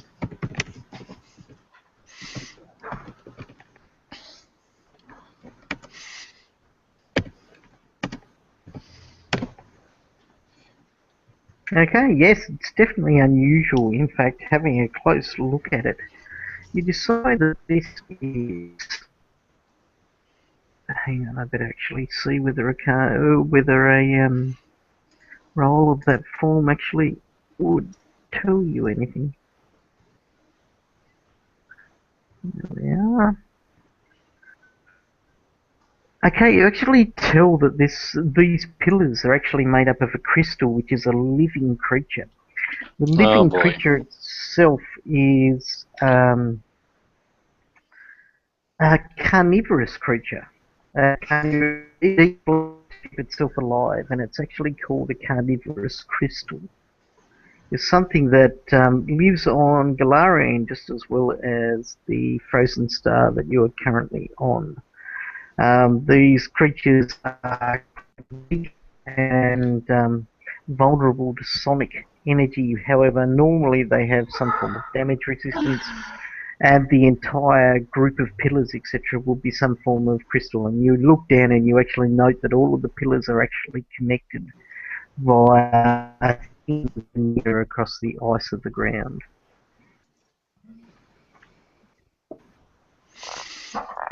Right. Your loot is down that way. You're going the right direction.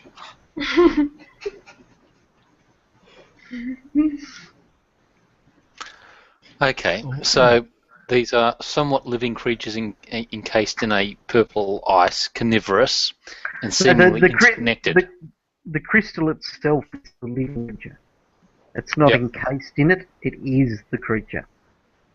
And it is one creature. With lots and lots of... Yeah, okay. Alright. So Martin's done the knowledge nature check to tell us that. We don't know what exactly it is, but we know that it would exist on Galarian as it would here in the Frozen Star. As far as you're assuming, that is if Martin does actually tell you, rather than just saying to the Paladin, no, look, your loot's down there. Yep, that could be a problem. I'm disclosing. Okay. Is there anything we can tell about the creature itself? It's reasonably large. It's immune to electricity. It is an ooze. It's a form of ooze. Which means... It's what happens when oozes get cold. Well, essentially, yes.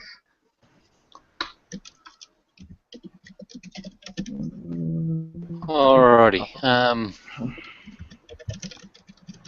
If we go through here, so I ask Alistair if you seem to know the most about these creatures. If we move through the area, are we likely to provoke their attention?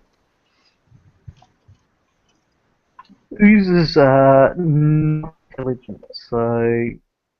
Oh, hang on. Well, would it be able to, with a 34, be able to sense that they have tremor sense? Be able to sense double movement? They have blind sight. So it's not tremor sense, but it's blind sight. They will know that you're in the corridor, that you're in the cavern if you head towards the south. In fact, it's probably already aware that you're there. Any type of perception to see if anything's watching us? Well, these things don't have eyes, so there's no way you can make a perception check to see if anything's watching it, unless you're looking for something that's not the carnivorous crystal. Okay. If you are looking for something not the carnivorous crystal, then make your roll. 27. Okay, you have a look around and you cannot see anything apart from these purpley ice columns. We should go the other direction. Everybody else agree with this? Going the other direction? Yeah. Yeah, can't see what there is to gain by going through here just yet. Read the Unless text. we're going to going to north means that we're going to end up in a dead end. Okay, it looks So, like we're all agreeing with everybody else is going to the northeast, righto. No worries. You ignore the area to the south, deciding you don't want to get turned into, well, essentially the crystal's lunch. And let's go up here.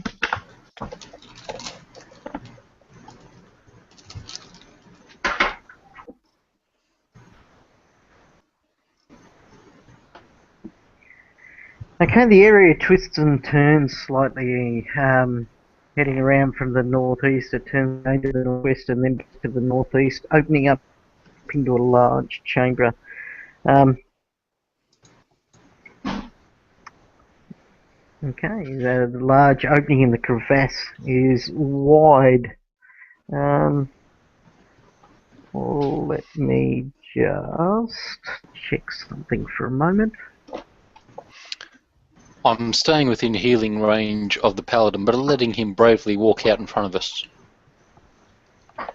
Absolutely, he is the leader. I mean, that's awesome. Right, okay. Where are we?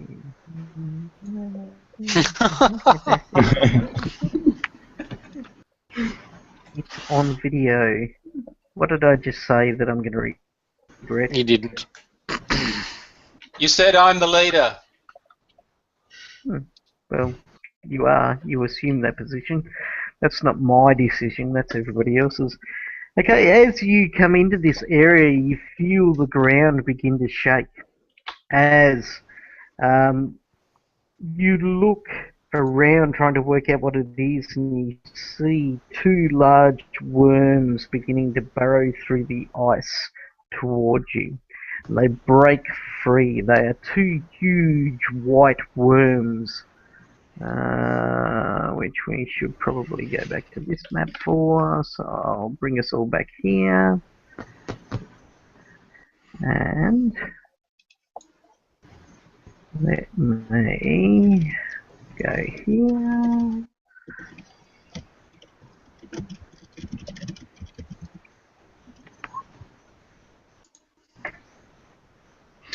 Whilst we're wandering along, I asked Baknalo why it is that this area is considered taboo.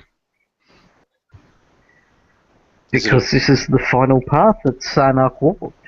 It is holy ground. Holy ground?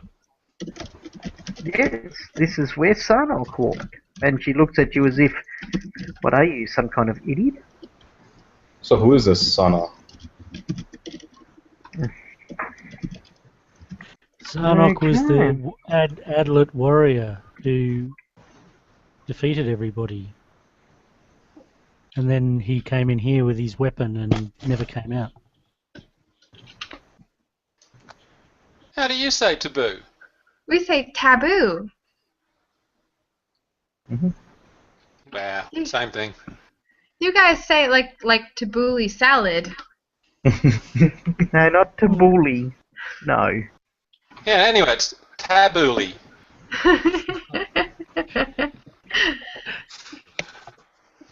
There Oh, are it's a lots of white things purple we worm. pronunciate differently. It's like the worm from Doom. A white purple worm. Where's Maudie? Have we Two of seen them. anything in our... dear goodness. On opposite sides of us. All the geez, and they're getting closer. Better roll initiative before things get crazy. Yeah, well, hang on. I'll fix that so you don't. Yeah, Jeremiah, just settle down with your movement. Yeah, I'll I be know. running to the back of the party. Where did you go? Did you sneak yourself in for some defensive position? I just ran to the back of the party, as I would. Let me just put you out there again. And I ran. let's get some rolls for initiative.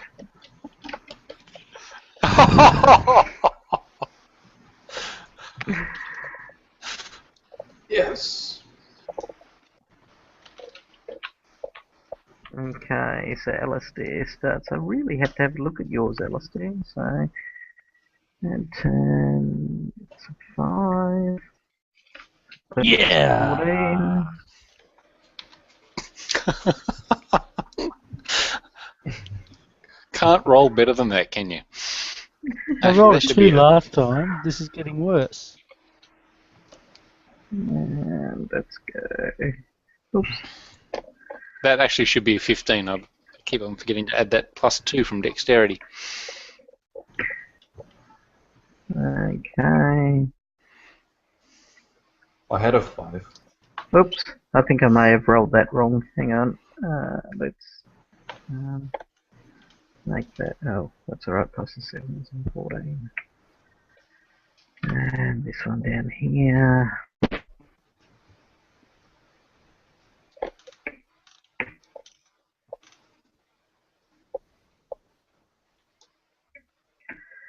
Okay, so how much extra are you, Jack Churches? You're a 15. I'm at 15, yep. And Alistair's a 5. 5. Everybody else rolled, yes? Yes. Okay, Kina is more than aware. In fact, she is Superwoman as she reacts by far the swiftest to the tremors of the creatures coming through the ice. Hang on, I better roll Buscalian and Phrixus and Bagnala now that I just remember I didn't. Because lots of them have high initiative, so...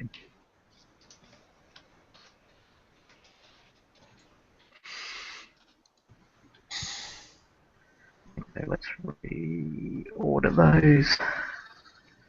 Okay, so Bagnala holds her action to after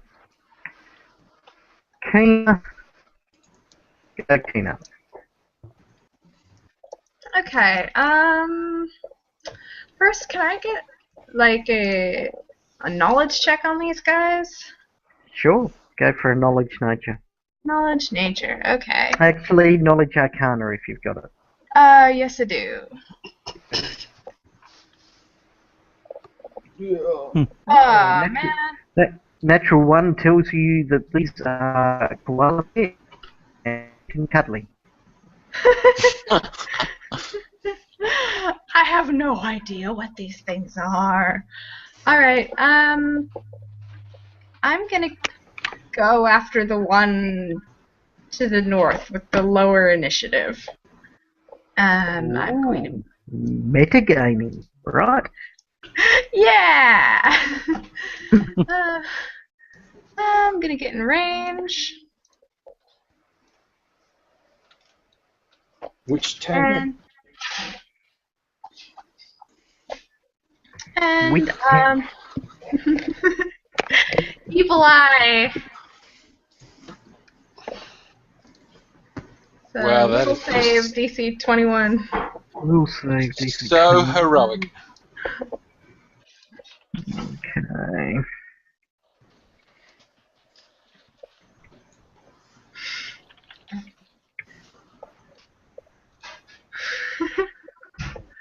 Okay, it seems easily able to resist your ability to evil eye it, and it only is going to be affected for a round.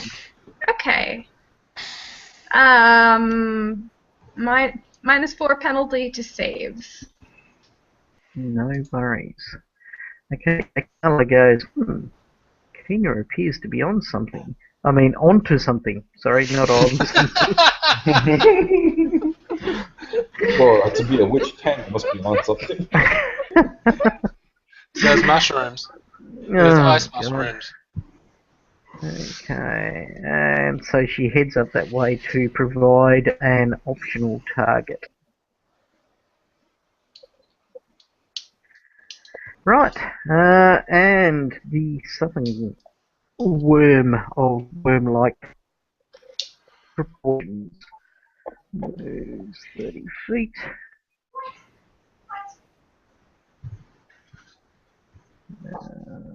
To around about, perhaps,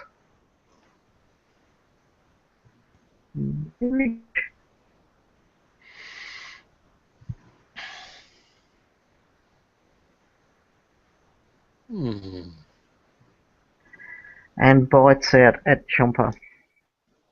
What's Chomper's AC? 23. Okay. Don't want anybody to get totally scared about their attack bonus, but there you go, get totally scared about their attack bonus. Holy jeez. Okay, it's its teeth. Actually, no. It gets to there. Sorry, pay no attention to its attack bonus. It goes for a breath weapon. As it lets loose a breath weapon of cold.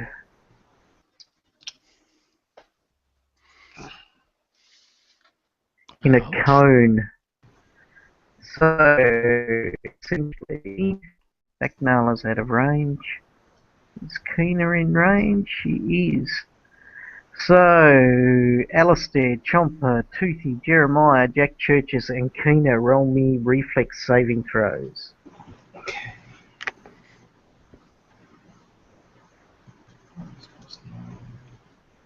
Oh. It's so sad. It is very sad. So your roll come up. What are you going on about? 19 is too low. 14's too low. I'll be too low. 14's too low. Roll one for Chomper as well, please, Alistair. Yeah, Jack, 20. you succeed. 20's too low. And Jack, roll one for Toothy. Oh, poor old Toothy. I haven't lifted him up in ages. What would his reflex save be? Well, Chomper had a natural 20. Okay, Chomper's up. Alistair didn't. Toothy? Oh. Okay, so Jack and Chomper are the only two that saved, which means they take half of this damage and everybody else takes full.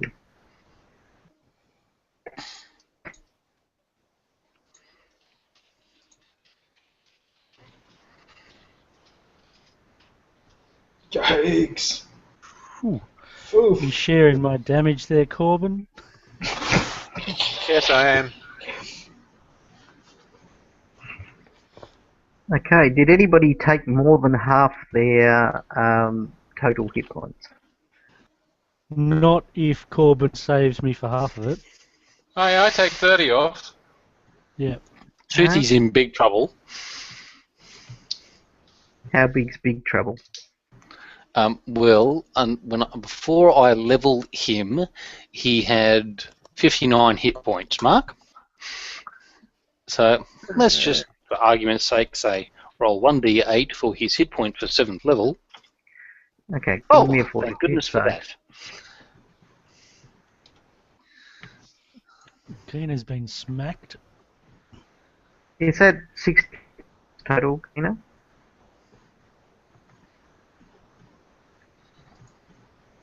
Alright, so his fortitude save. What's that? Is that 63 hit points total? Is that your max? That is my max hit points. She's only a witch, for God's sake. This would half kill me. Jesus. Okay. Alright. That could be bad. Okay, this is Toothy's fort save incoming, and 60 points of damage has effectively done him 60 out of 67. Well, that's a pretty good save. Most of us are almost down. Injury and death. That's what we've got. That's me. DC 15. So, Keena, I need you to make a fortitude save. Okay.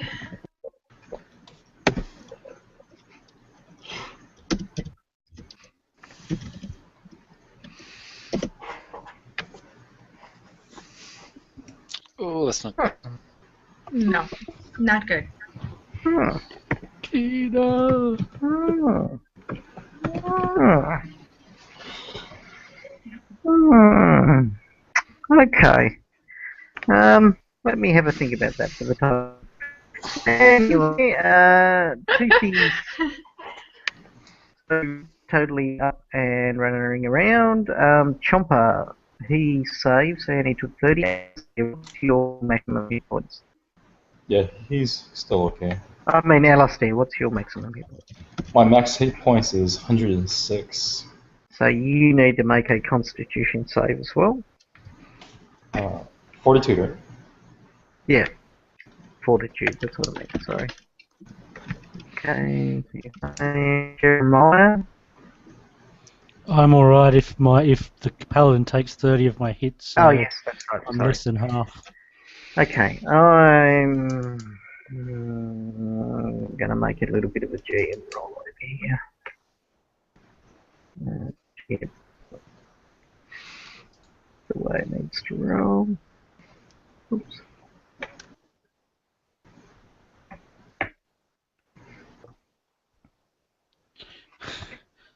No worries, it's your action.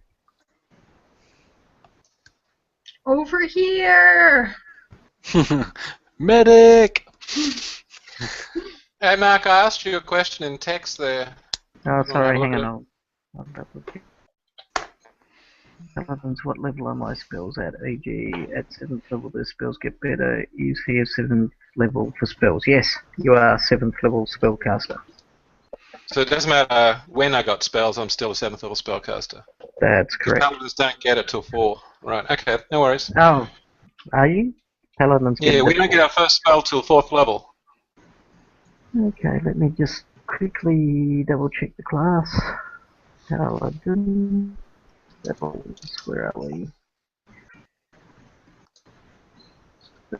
Spells, after mercy, beating in a 4th level.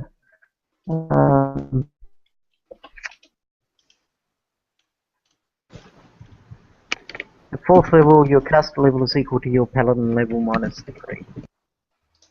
Minus what? 3. 3. Alright, so I'm not 7th level caster. No, you're a 4th level caster. Okay, so, Jack, what are you doing? Moving directly to here, and then bursting channel energy. As much as I don't particularly, yes, it gets everybody. I've just calculated that. Don't blame me for double checking. That's my role. Yes. Oh, that's pathetic. Yes, everybody, it is. Everybody gets 9 hit points. Wait, don't you still have the phylactery? Yes, he does. The So- phylactery? How many extra dice does that give me? 2 more dice. Well, Like then I'm going to 66? roll an extra 2d6 then. Mhm. Wow, that's even much better. So 17 points for everybody this turn. Let's say, Erastil, please save your wandering missionaries. Okay, the creature moves to there, and Breath weapons again.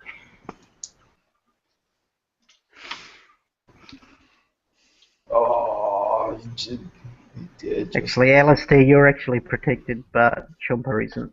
Chomper, Toothy, Jeremiah, Biscali, Corbin, and Jack Churches. You're all within range. Give me reflex saves as this one out. I don't know. See, the cone washes over the other frost worm, and it does no damage to it in any way, shape, or form. Something about the creature. Corbin, that is precisely the number you need. That means mine's Of not. course it is. Torag told me to roll. Hooray! And for Toothy, It doesn't matter if he's dead. yeah, it doesn't matter for Toothy, does it? He's just going to get colded out. Yep, okay, alright. Chomper's roll before I roll damage. Chomper has an 11. Somehow I think Torag led us astray. Better roll for Biscali and Phrixus as well. Reflex saves, aren't they? Jeez, I didn't realise how nasty these creatures were. Oh, All of a well. sudden, we see the hand of Torag coming from the sky. It was a fairly solid roll, 15d6. Yeah, it's a fairly solid roll. That's Above Biscali. average. Oh, that's not. And the next one is... That's not enough by one. Okay, so...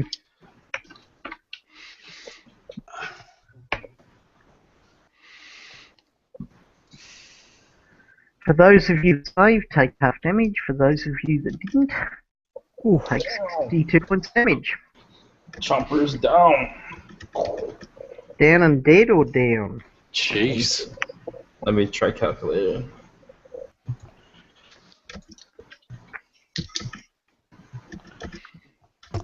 Oh, just down. Just down, righto. So, Corbin, are you able to take half of that for me, or am I going to wear that? Well, I don't have a choice. Don't you? No, You could just Oh man, turn it's off even the worse. spell, couldn't you? no. It's even worse than last time. Jeez. Okay, half your hit points or more, give me a constitution save. Or Half your fortitude maximum- save. Half Yeah, your maximum? Okay, then I'm okay then. Or is it remaining? Good point, Matt. Let me check. GM Brownie points coming up. That's right, GM Brownie point, dead character. I think it's half your maximum. Half your total hit points here. Okay, alright. I'm okay. Toothy is a fine white mist. Actually, alternatively, the frozen Frozen wolf. popsicle. Yep.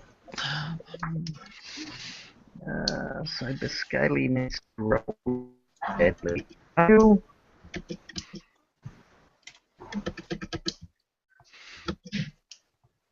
Okay, she does not fail, and a Phrixus.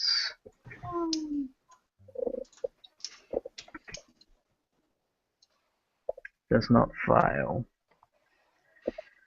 Okay, as the two breath weapons wash across your party, causing huge amounts of pain and frustration and all sorts of nastiness. So, Chomper is down. Give me a fortitude save to stabilise. Okay, Chomper, I'm assuming that's enough to stabilise, yes? Yeah. Okay, Chomper stabilises. Phrixus says, I'm not putting up with this anymore, he says. as he heads. Frixus has 10-foot range, I think.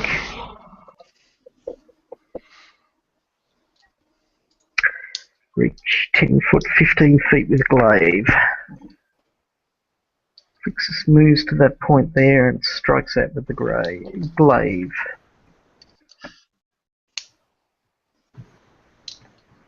You see the glaive itself strike solidly against the creature's hide, but does not pierce it. Biscali strikes out with the lance.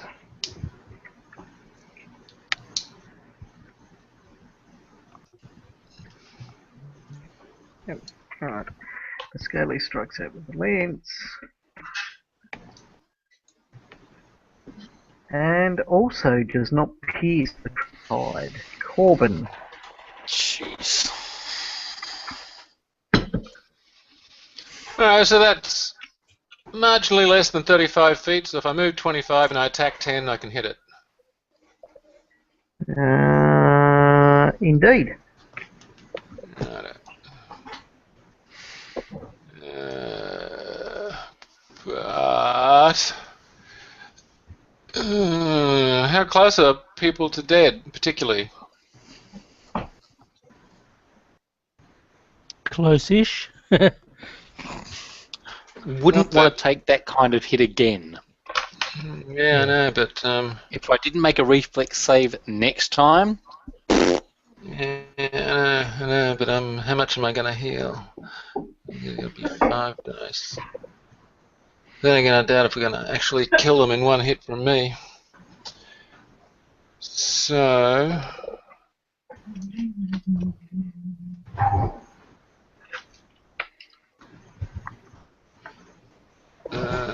Kina, you're hurt, are you? Yes. I'm injured. Righto. Okay, so there's where I want to be. Oops.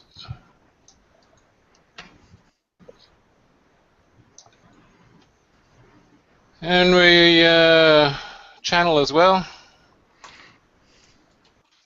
Can you exclusively channel? Yes, I can. It I doesn't haven't matter. taken a hit in any of They that. haven't Mark. taken any damage, yeah, I know. Yeah. Let's work that out. Sucks to be them. Yeah, so everybody's in range. Yep. 14 points.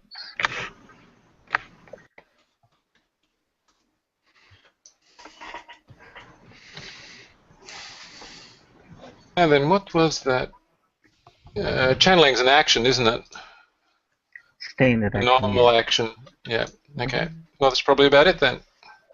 Oh, no, it's not. I can do a quick action on myself as a lay hands. How much? Why did that? You changed it to go equals 14. You needed to Yeah, it's do supposed to have plus been 14. plus 40. No, now I've lost the number. All right, so I was. Control Z and see if that works. And it's Yeah, it's all right. 5 It to was 60. only 2, and then it's minus 33. And then I healed 14, 14. plus 14. And then I'll do a lay hands on myself, which is another 5 dice 6, Okay. and do another 17. Alistair, your action. So you've done another 17 on yourself. Is Yeah, that Yes, right? only, yeah, because I can do it as a quick action on myself. Yep. So is a special ability, is that like a standard action? Or, It depends. It normally says under the ability itself. well, I want to be able to use the Hostelling armor, be able to recall Chomper. And actually it doesn't say anything on what kind of action it would be. Can you get those 5 Cyclops up again? Only once per day. Yeah. But I think we'll be dead even at the next round. Oh, well, they may not breathe every round. String. Where it can speak a command word, which is benefit.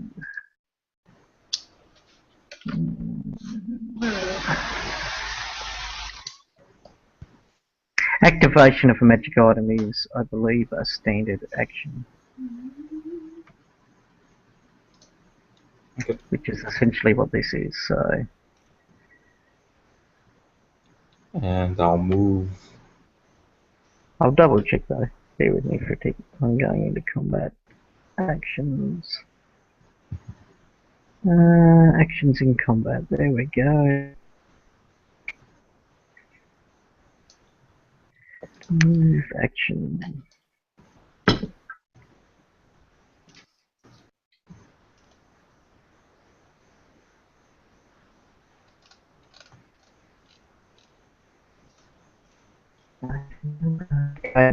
Is a standard action. Okay.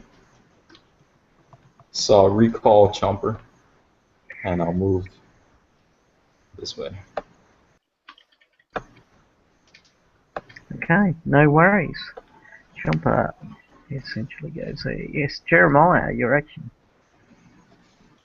How high are the walls of the crevice? Hundreds of feet. And when the eagle flew up previously, did it clear the roof before? Yes, it went for a few rounds before it turned into a spray of blood and feathers. But that was above the level of the crevice. Correct. Yep.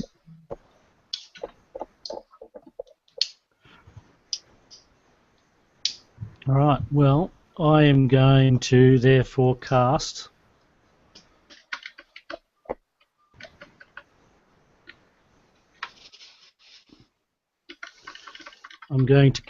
Overland Flight, and I'm going to rise myself up 50 feet or so out of range, no but worries.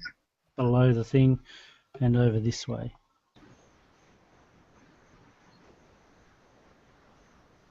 You scoot up into the air and run like a runny person.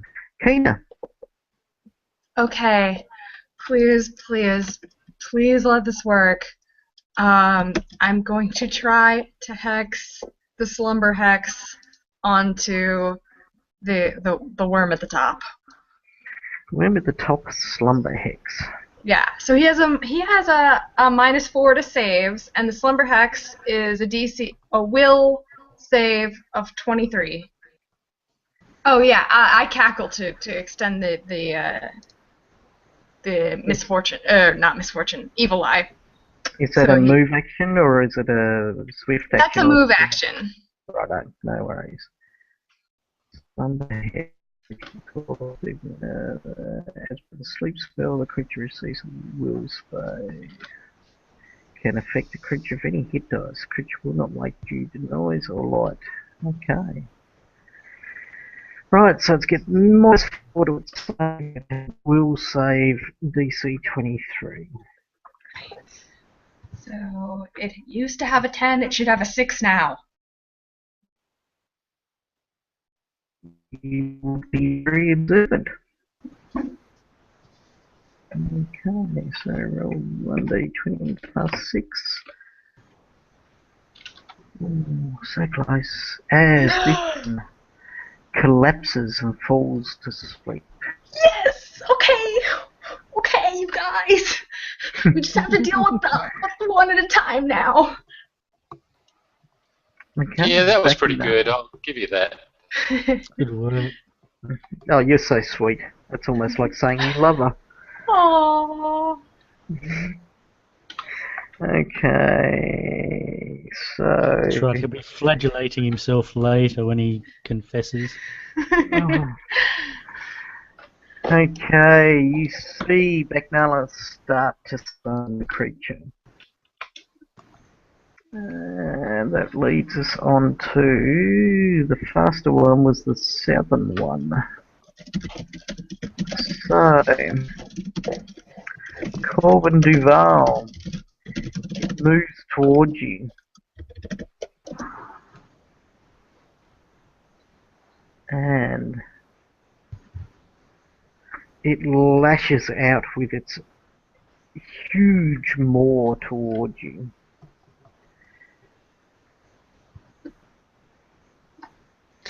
I will actually need to look up her feat before you.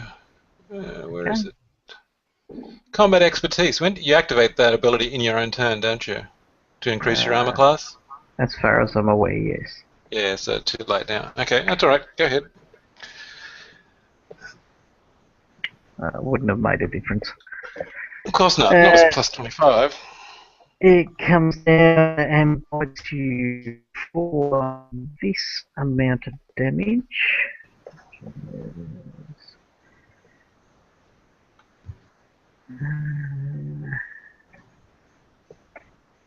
This is the amount just from its piercing teeth as they sink into you. And then there's a further amount of cold damage as you feel the icy coldness of this creature seep into the wounds as well. You have 5 resistance against this, so you take 15 actually. So none. 15. I had the resist spell going. No worries. Do they stack, or yeah. do you just get the total? Okay. Well, actually, I'll say yes because I'm desperate for 5 hit points, but I really don't know. I'll have a look at the spell list. Move on. I'm fairly certain if it just gives you resistance 10 cold, then they don't stack. You just take the highest of the two. Okay, well, it's 5 hit points. Okay, as some of the cold seeps into your wounds. Jack Churches, your action. Could still suffer unfortunate.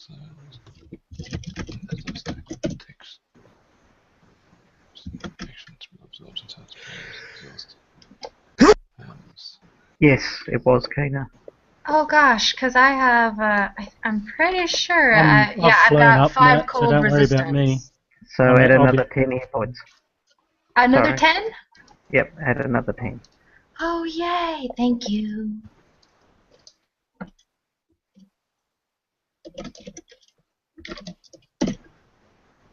Yep.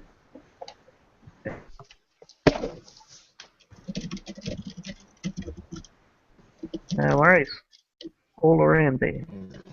So that'll be another 5.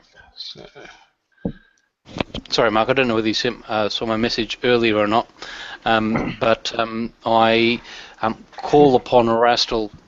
We have travelled far, we have travelled wide, I have spread the news of your many blessings to as many people, different people on different planes in different countries. Erastil, if you can hear me, heal us now. If there's any possibility of burning a hero point to max out this heal check, No. that's what I'm going with. There are feats for that, unfortunately. Right. narrative freedom. Because there are feats there, we can't sort of allow a hero point to do that. Damn. All right then. Does the rascal Mind mercy? you, that's a pretty bloody good roll. So everybody within range, so that's Corbin, Biscalia, Phrixus, Kena, and Baknala all receive 26 hit points. It's too late for Toothy. Never mind. Yeah. Dogs are as common as Mac. Fair dinkum. Tell he's a cat supporter. Damn right. Okay, the Frostbird in the north snores loudly. Chomper is no longer there, so I'm going to get rid of his initiative. Phrixus moves to that point there. I'm sorry, Kena. No. Sad. Sad face. Okay. As the Phrixus comes in, he lashes out with a bite and manages to pierce the creature's armor.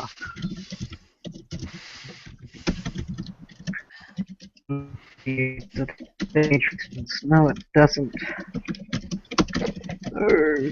Phrixus does something like 3d8. No, 2d8 plus 9. If that was the case, Kena, you'd do me out of a job.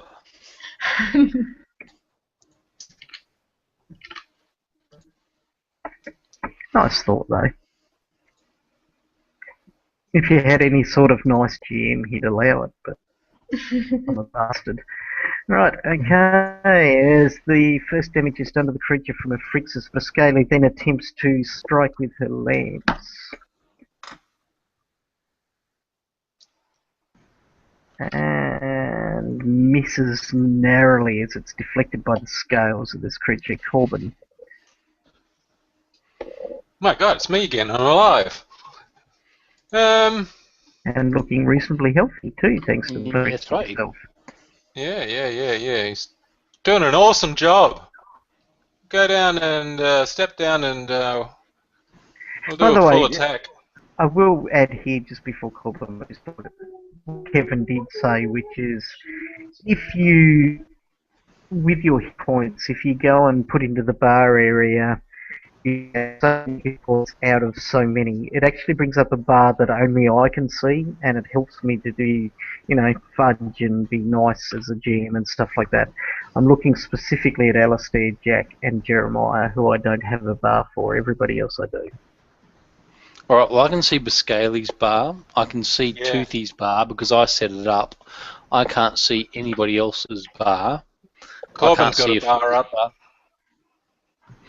So where do you add it?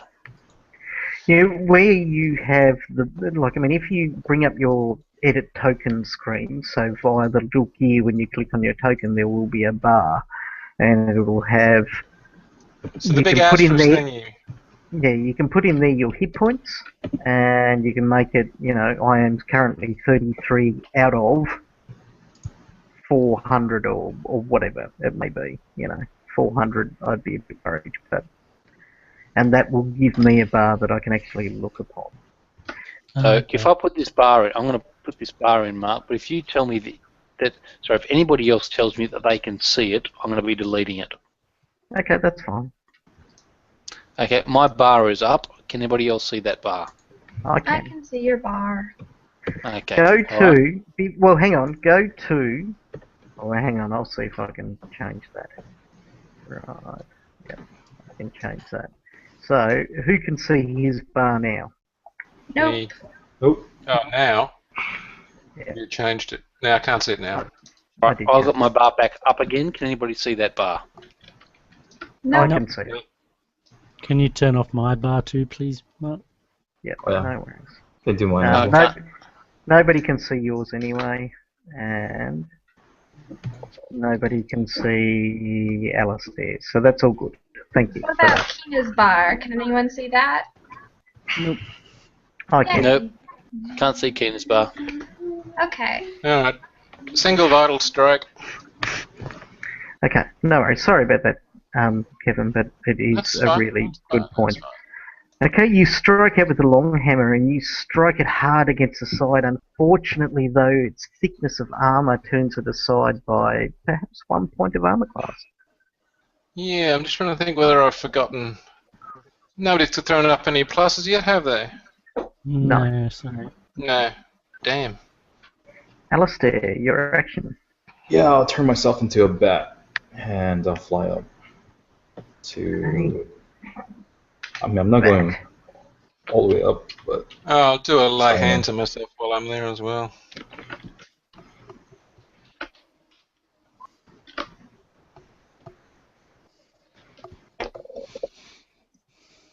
Maybe like 60 feet.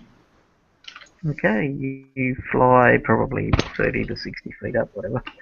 The size range should be diminutive, so the same size of like a regular bat, like a familiar. Yep.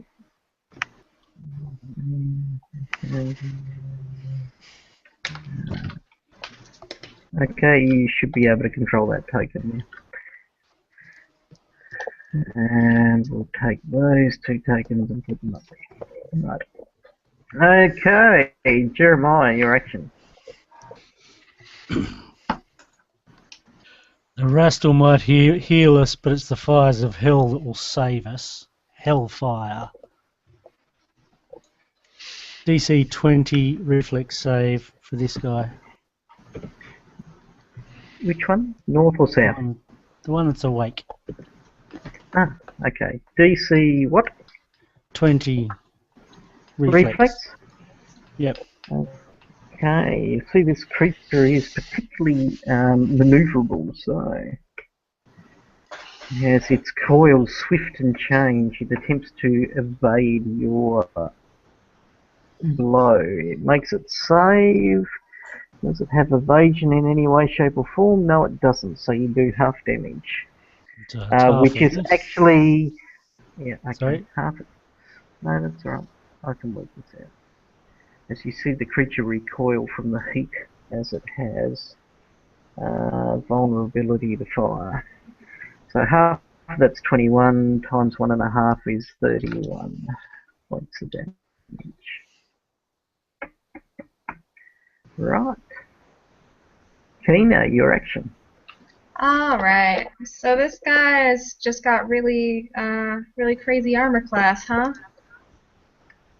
Mayhaps, if you can find something that may be a touch attack or something like that, you're probably a bit better off using that. Alright, actually I was just thinking I'm just going to cast Evil Eye. That's what I do. I Evil Eye. Can you have more than one affected by your evil eye at one point in time? Yeah. Yes I can, but I can't cackle to support both of them. So the Evil Eye on the guy it up doesn't there have the has other one's lapsed. asleep, isn't it? Yeah. Okay. So it needs to make a 20 plus 10 saving throw against DC 23. Ooh, very good. As you see it recoil from the evil eye, from the evil witch. Alright, comes and this is down. sweet. And this is going to be a penalty to his AC. Minus 4 to its AC. -4 to its AC. No worries. Bagnala. Oh, that's right. Bagnala summoned something, didn't she? And what she summoned was...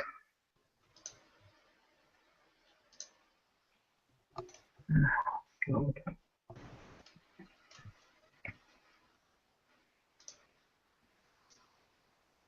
This creature here.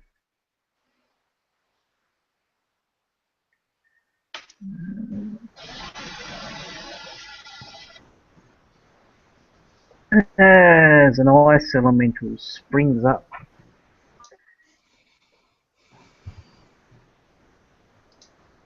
Oh, I did not bookmark that.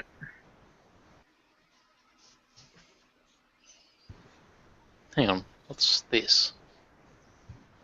That's an It's an ice ice creature. elemental that just sprung up. Well, I just mentioned that Bagnala just summoned. And it is Very nice. very nice. Can I do a spellcraft check to see if because now that I understand her language, to get an idea on the spell? Yeah, sure. Actually, no, I can't. I'm not trained. Well then, No, no, I can't. you can't. Yeah. Okay, Okay, the I accept first that. slam from the creature misses. The second slam from the creature smashes into the large ice worm, which is immune to cold, so it only takes this amount of damage.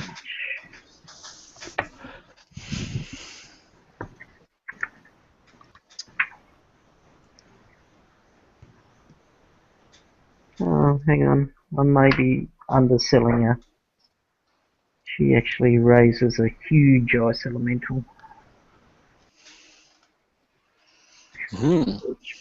which means the first attack still missed, but the second attack does 2d6 damage.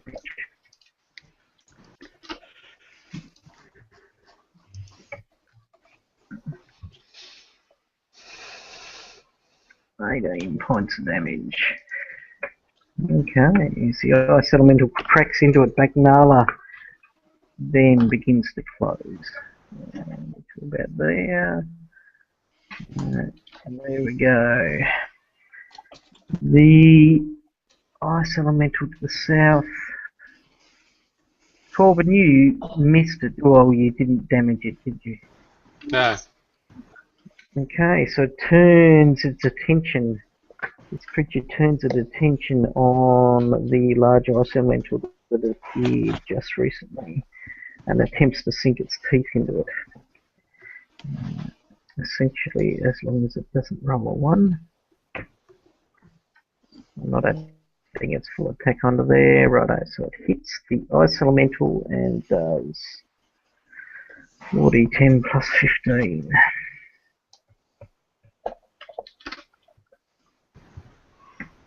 Yeah, 29, 44 points of damage.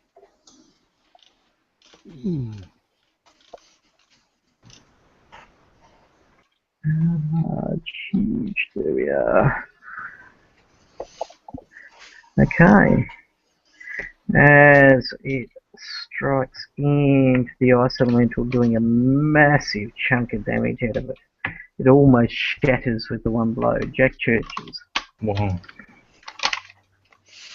I've already got to find a way to get close to that ice elemental. Yay. Okay. Move roughly here. You gonna give me that? Mm-hmm. It's well and truly in him. All right. Good. I've got everybody. I'm specifically excluding our 2 worm friends. Once again, call upon the healing powers of Erastil. Yeah, no, Jeremiah's off the ground. He acknowledges that he's 50 foot in the air and out of range. I'm not even trying to heal him. If he strayed from the path of Erastil, that is entirely his choice. The wandering god cannot help those who wander away from the path. But we shall do everything within our powers to help those with us in Erastil. Heal them now.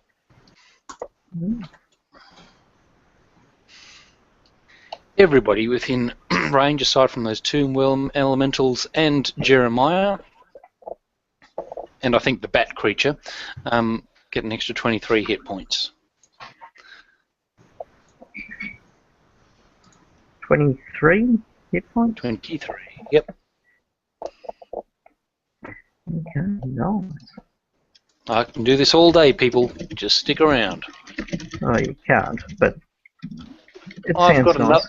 I've got another 8 of those hanging about at the moment. Okay, that's the 3rd round that creature to the north is asleep. The Phrixus now goes for an 8 another check. As long as it doesn't get a 1. Oh, hang on. Minus 4 AC. No, Keena, that 44 was particularly on the ice elemental. Okay. Okay, so if Phrixus manages to get an 8 another check against the Frostworm, giving the next person a +2 to their attack, the Scaly holds her action till after Corbin. Your action, Corbin.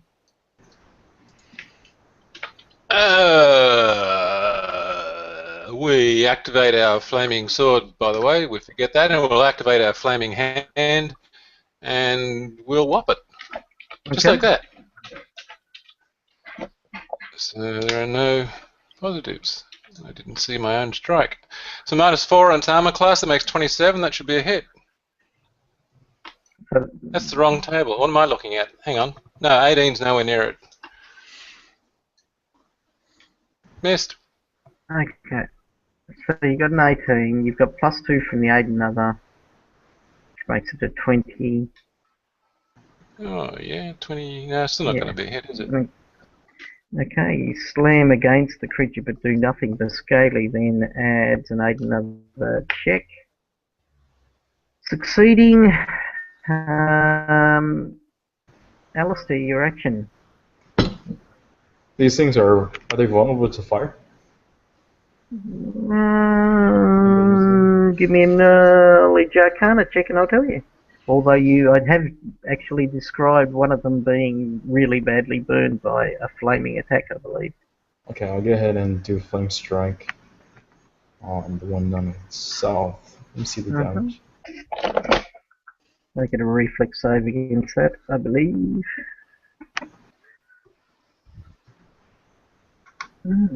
That's probably not going to be enough. Reflex half for DC 19.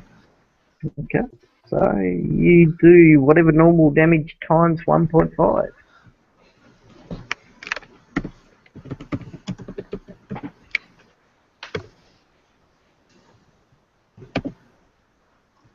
Can you actually cast spells while you're in bat form? Yeah. Okay. He is the Batman. That makes you the sad man. Okay, 61 points, right. And the ice elemental's the happy man. Absolutely. Because he's big and icy. Dr. Jeremiah. Snooze. Got a smiley face. Alright. I'm going to have to come in a little bit closer to adjust my Pythagorean angles so that I'm within range.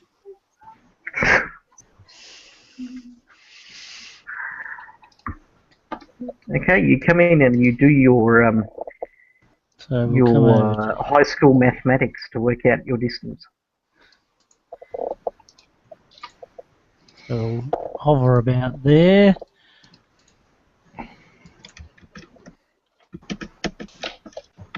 How high have are to- they? I said I was 50 feet, so if I'd have to come down to about 40 feet to be within range. Okay, no worries. So I've come down to 40 feet and within range, and we will fire off our scorching ray.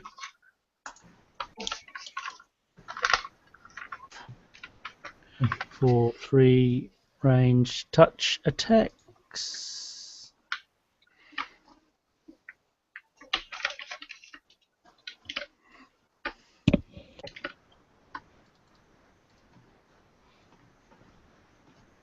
And did First you one want to gets do a the plus attacks 2 to separately? it as well. You're not a Batman fan? The toothbrush. Well, I am a Batman fan, but Just Are you a first Ben attack. Affleck fan? no. Okay, the first attack hits.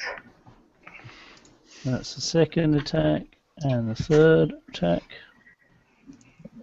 Okay, that one hits. And the third one hits. Righto. So that would be normally 12 d6. Times 1.5. 12d6 asterisk 1.5. Yeah, okay. Slash R.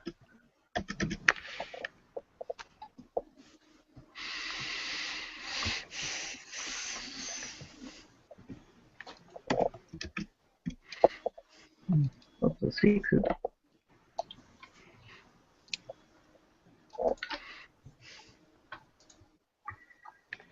70 Nice. points of damage. Nice, as this thing collapses under its own weight. The flames burning it to death. Good job. Good job on putting one to sleep. That was the key. It certainly was. And it not let's throwing all have it a in a group cone of hug. cold. Aw, you guys. Oh, isn't that sweet? Anyway, Get comfortable, witch. okay. That will bring us around to the evil witch's turn. Alright, so, do you melee guys get a critical strike on a, on Coup a de dude grace. if it's asleep? They can coup de grace, yeah. Yeah, okay, then I think I'll put my turn off until someone more melee has a chance to wake it up. I think that's because my spells won't get any special advantage from it being asleep. Okay. If we- so you, Bagnala, Jack Churches, are you going to coup de grace or are you doing something different? No, I'm holding my next. Sorry, if I look at the blood splatters around the various people that I can see in range, people mostly hurt or seem to be all their wounds mostly closed. I'm happy to do a perception check if you want me to do a perception check, or a heal check if you want me to do a heal check. They're mostly closed. People Wounds are seem mostly closed? reasonably happy at the moment, yes. Okay, Cool. alright. I'm holding my action. Wahoo! Corbin. Bakary Gonzai! Smack!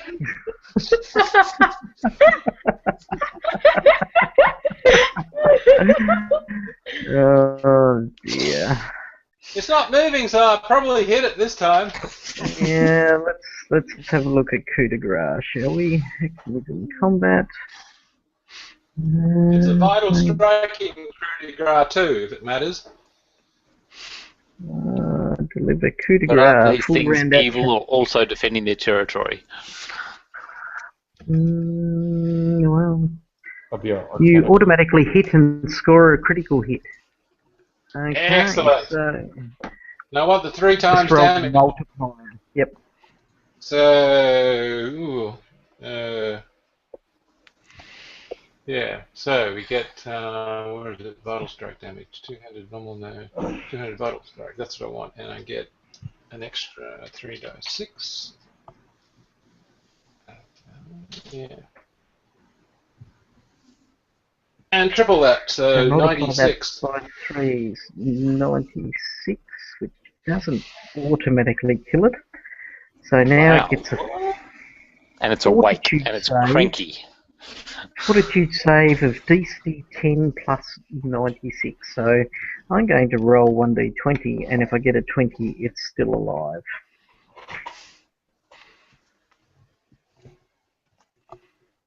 Oh, shucks. No. Oh, at least I don't have to Right. sing Bee Gees now, so that's good. Yes, that's Staying awesome. alive, In fact, staying alive. Oh, oh, oh, oh.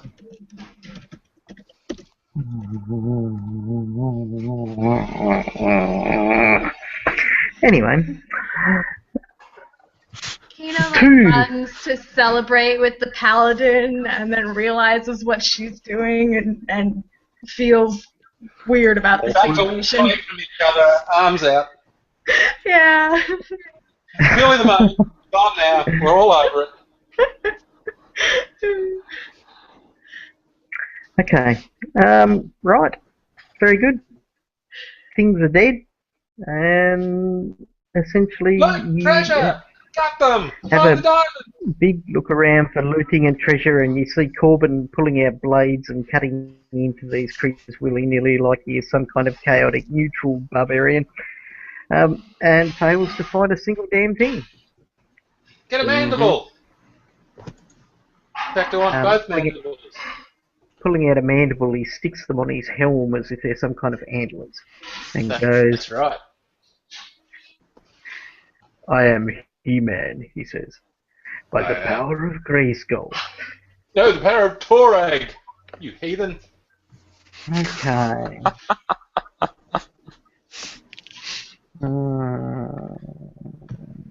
Yeah. Alistair and Chomper's pretty bad. Chomper's Okay, still well- alive? Negate. Sorry? He's a negative. Negate. Right, then I immediately do a... Well, he's still in the hostile armor. I'll recall him out. Okay. You call him out. get everybody to gather close. Gather. Gather close, and I pull out the Erastil's prayer book, and I say, look for I travellers. hover annoyingly behind his head, making symbols like this. Both travellers far and wide receive the blessings of Erastil, for once again today he has shown that belief in his faith will only provide boons to us all. He provides his another channel healing for anybody who's still got. But it doesn't kill the bad things. What was the worms called? They were called frost worms. And that's 28 points for anybody who's still got some wounds that are left to close.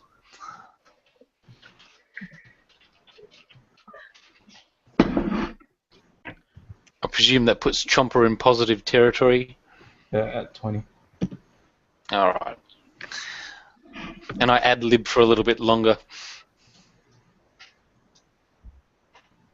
Nah, see, Erastil doesn't like ad-libbing.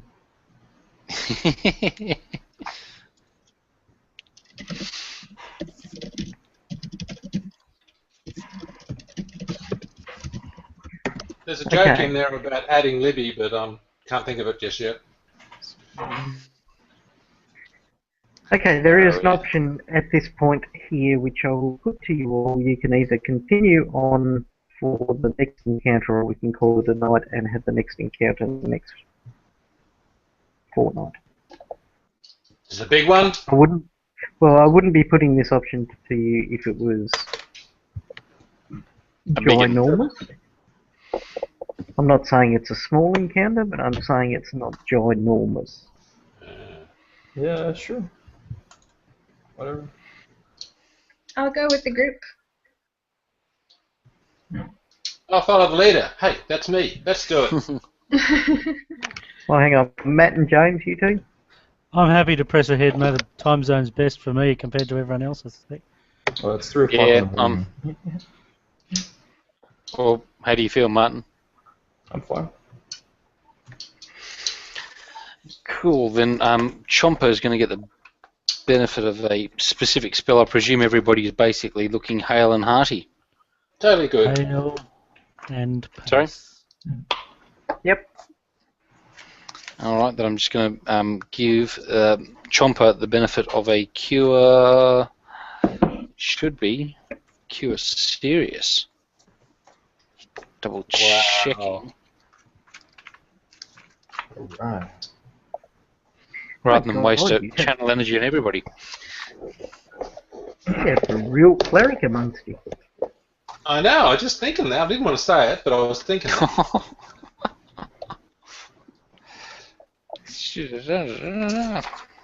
We've got some. I've got 3 charges in a wand, which I might burn before. I might as well put them on Chomper. So that's. Roll 3 die 8 plus 15. So Chomper heals 30. My wand melts away. Oh, thank you.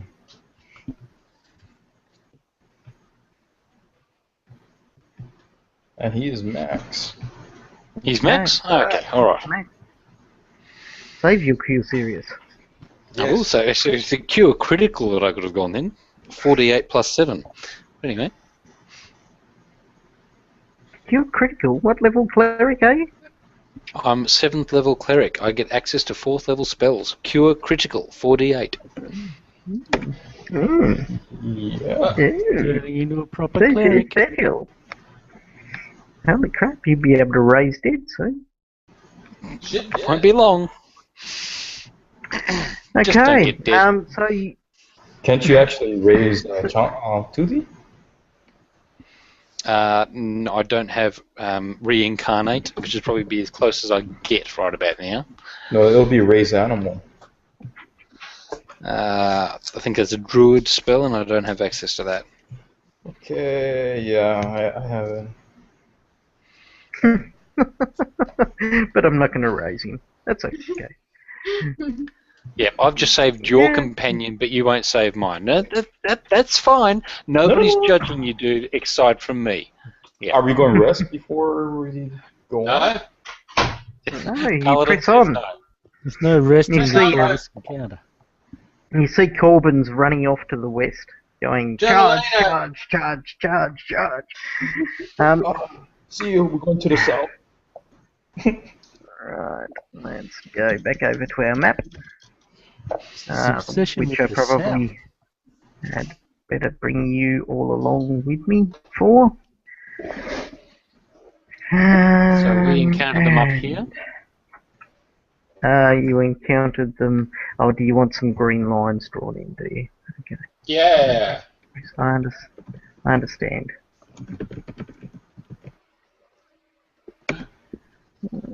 Which is gone? Okay. You head to the west.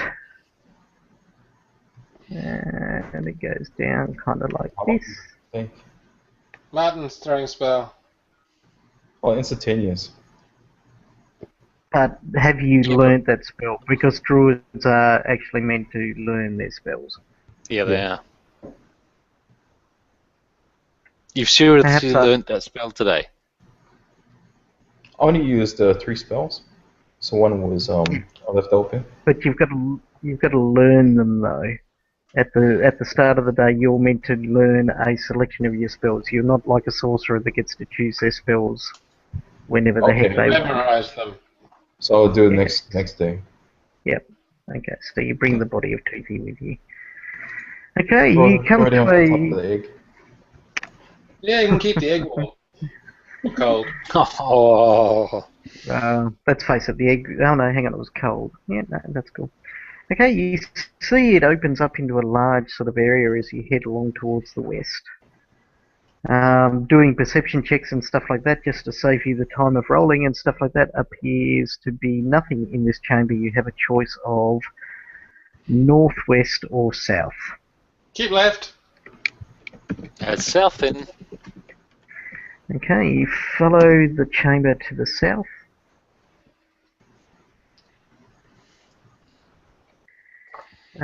Where it heads quite a distance to the south and then it jags to the north and northeast, heading up and around into a chamber which disappears off the side of the map here, but I'll read the details for when we... Yeah, okay. Cracks and fissures riddle this jagged frozen grotto. Sharp icicles hang from the uneven ceiling and thick ice covers much of the walls.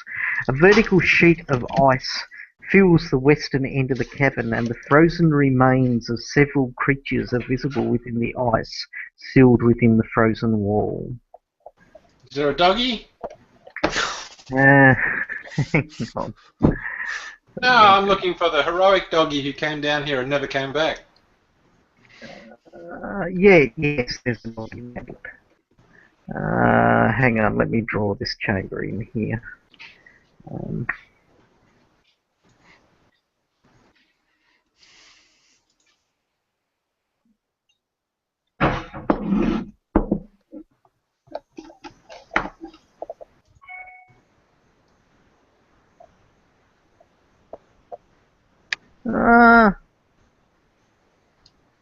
Maybe if you don't meet with Miller tonight and go after work. Yes. Okay. Or during work if you IM me. No. Okay. The ice wall appears down this side, and Jesus. Soon I'll be able to draw a bit. There we go. And there are 4 figures.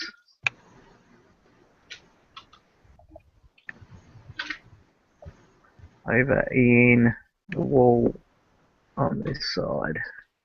Are they meant to be stickmen? Shut up. My art is so bad that stickmen are a challenge. Okay, so are any of them the same race as the doggy girl? Okay, are you heading across there to find out? Adlets, Oh. you mean? Travelling paladin. Adlets. They're called adlets. Adlets? Yeah, the doggy girl. No, adlets. Have some respect. Copy. Let me join you back on that page. And let's do that, which of course does that. Cool. We'll go round the outside. All Buffalo Round girls the- go round the outside. Round the outside, round the outside. Been frozen into the wall of the glacier. Okay, all of this chamber, by the way, is considered difficult terrain because of the icicles that rise up from the ground.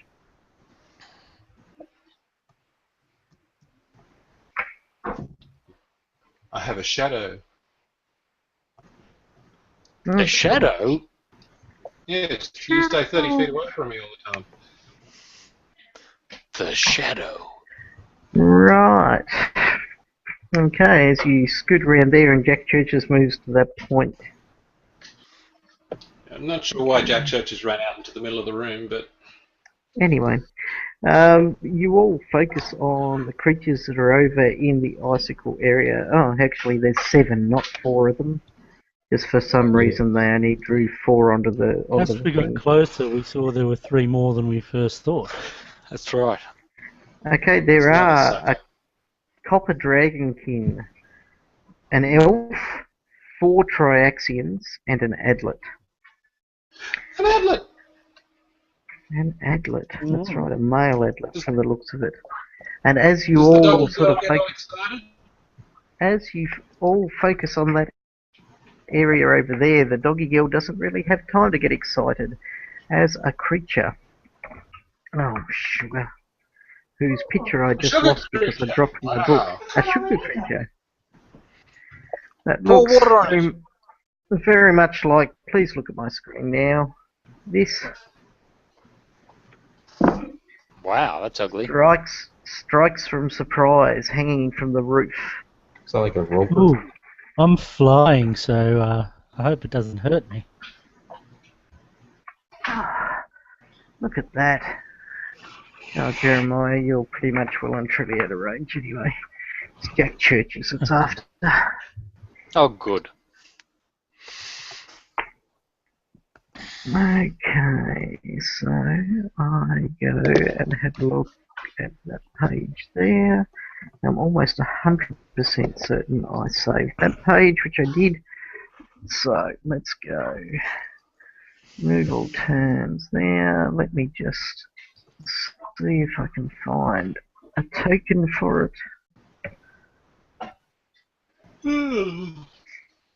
A roper with a head. It is God, a I hope roper. it's not a roper. Ropers are seriously nasty pieces of nasty stuff. A frozen roper. Is that a rastal that teaches you all this vocabulary that you have? Oh, look, I'm trying to work it out amongst 3 different languages right about now. Or is it 4? I can't remember. But tell you what, I can speak about 12, so...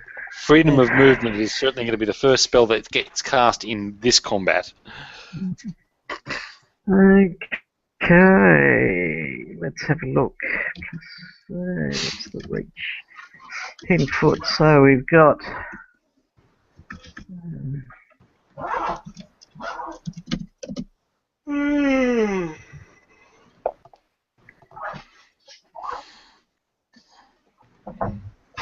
Okay, so it's actually got up to 50 foot range.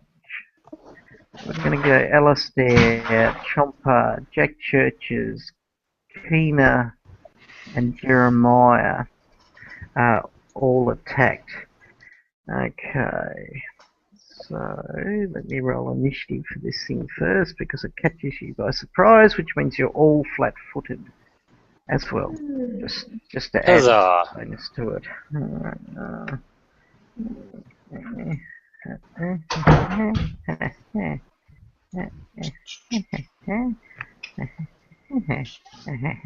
we are.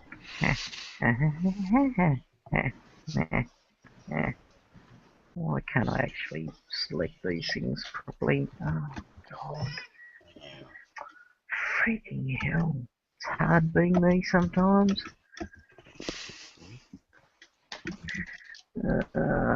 Just to Must not lose brownie points, must not lose brownie points, must not lose brownie points.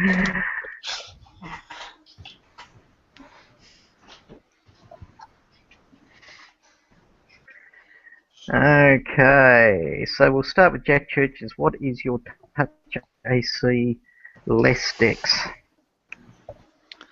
Touch AC less dex. Oh, this doesn't sound good. I should be flat-footed armor class.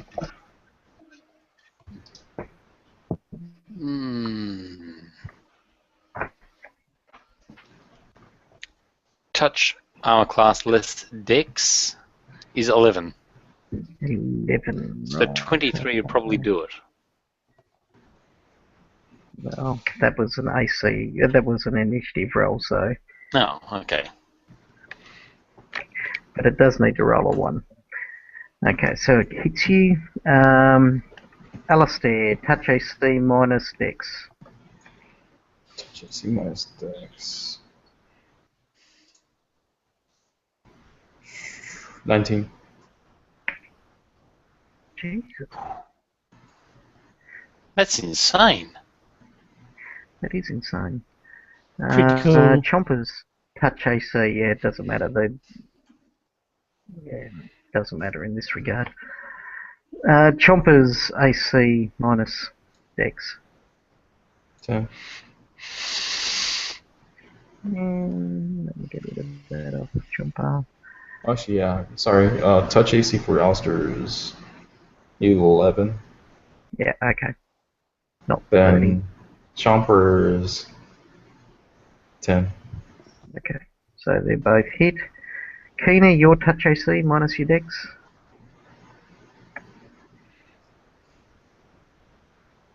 I'm going to suggest it's less than 23 because you're muted, and if you're talking to me, I can't hear you.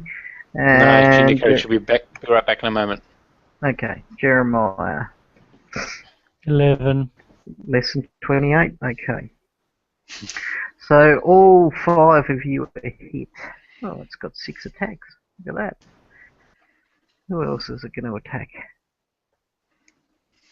Let's go for Biscaly.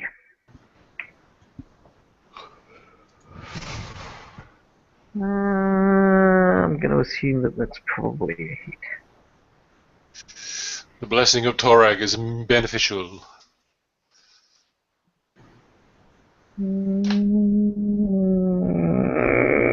Touch minus Dex, yeah, that's a hit. Okay, so as 6 strands strike out, hitting each of you. Strands are exceptionally strong. Okay, everybody give me fortitude saves. That's including you, Keener, by the way. Fortitude save, save. I come back, and what I get is a fortitude save. Pretty much as a long ropey strand has struck out from this creature that's hanging from the roof. Oh, it is a roper. Oh, I didn't say anything. So is it a plus? Is it effectively to resist damage from suffocation? No. Oh, damn. Okay. That's my fortitude. 7. Jeremiah, you fail. Chomper fails. No, succeeds. Oh, and now I'm getting a phone call. Sorry, guys. My fortitude's a 7. Hang on. Okay. Don't. Yep, that's down. Evans is not good enough, and the Scaly has about a plus 12, I think, for her fortitude. Plus 13 in fact. Okay, starting from the left, Jack Churches. Take. Oops. That amount of strength damage. Oh, well, that wasn't very nice. Alistair, what did you get? 17. 17, right. Take this amount of strength damage.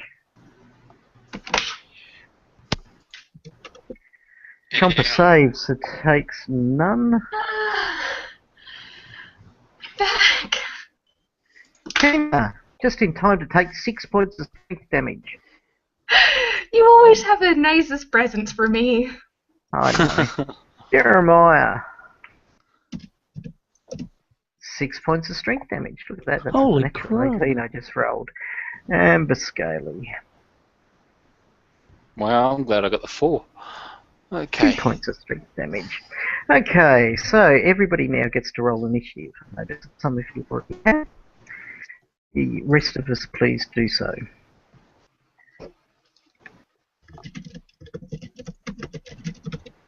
Okay, Alistair gets 14. So it's ability score damage, is it?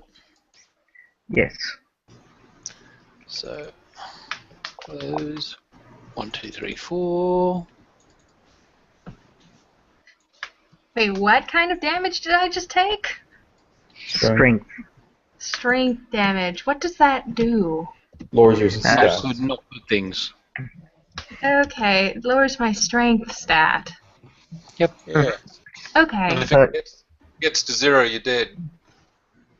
Oh no, my strength stat Actually, is now at a 1. That's Good only job. that's only Constitution. Oh, You okay. dead if you're at 0. Strength just means you can't hold yourself up and you fall prone and can't defend against anything. And your lungs don't work. Oh yeah, if you want to be completely cruel, but it's Constitution that happens with. But you are completely cruel. I don't know what you're talking about. I don't know what game you're playing with, but you know. Okay, right. So everybody's rolled initiative. The creature wins. Oh, apparently not everybody's rolled initiative. Apart from me, because I forgot. Jeremiah. Bad man. Jeremiah. Okay, but it still wins. Skilly and the other people. Well, Man, it goes again. the Scaly took damage as well. That's fine. No, but Okay, did they roll? okay, gotcha. Yes, I suck. Sorry. Why? Right.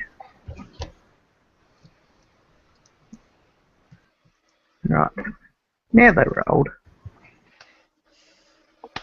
And it still wins. Okay. So it begins to pull each of you 5 feet towards it.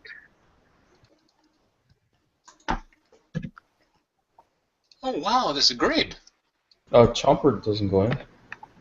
So Didn't Jumper get hit? Oh, that's right. No, he only saved. He's still caught by the strand. That doesn't mean that he. It just means he didn't take any strength damage. So are we all grappled? You are all currently held by the strand. You don't actually have the grappled condition. Good.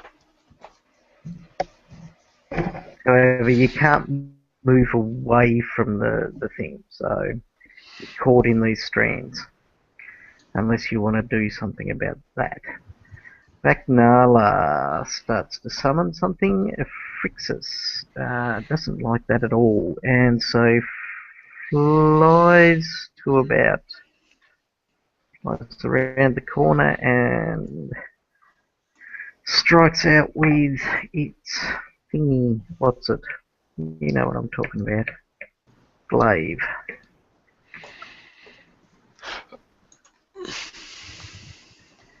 Missing horribly. Okay. Oh, you took the grid off. Yes, You I did. did. How rude of me. Because you reminded me there was a grid. Chomper. I like grid. Full attack. Chomper's not actually within range. You can pounce at it in full attack. Can it hit from 10 feet away? Yeah, but it's about 20 feet up, so he actually needs to pounce if he wants to crack at it. Okay. So pounce on that. No worries. Claw. That's a miss as it hits its solid rock-like hide. 24, wow. 14 plus. Second claw strikes out, and Chomper goes for the bite. Also striking against the rock-like hide, doing no damage whatsoever. Corbin, your action. Well, so it's 20 feet in the air. It's out of reach. It is, but your companions are all still on the ground apart from Jeremiah. You could strike strands, etc. Oh, actually, no, you've only got a big hammer, haven't you? Well, I've got another weapon, but it's nowhere near as good.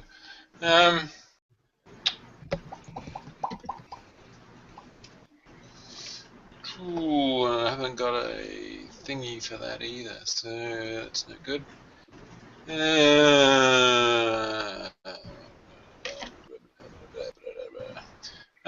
just move up and get out a cutting weapon and throw a spell which is Divine Favour. Okay.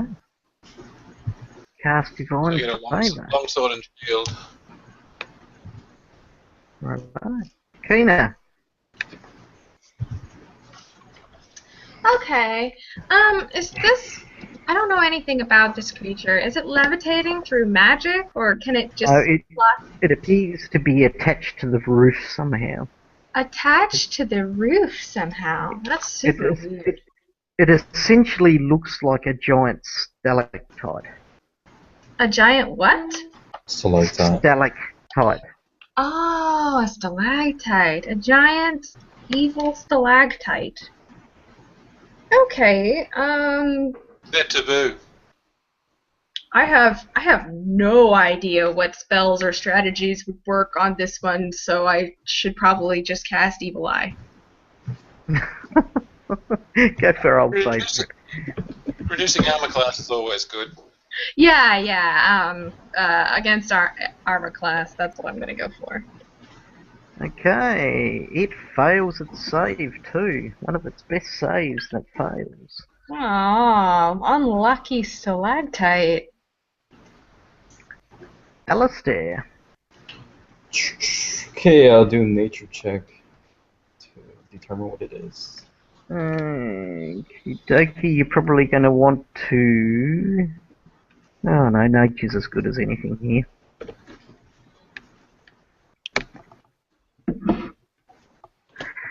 Okay, this is definitely a roper. It's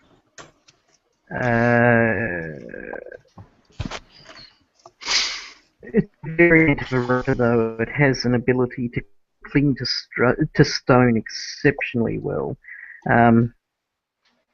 What else has it got? It's immune to electricity, it has resistances against cold, it is exceptionally spell resistant. Like super spell resistant. However, it is weak to fire. It generally sends out some strands, saps people of their strength to be able to, you know, fight back, and then it drags people to its mouth and devours them.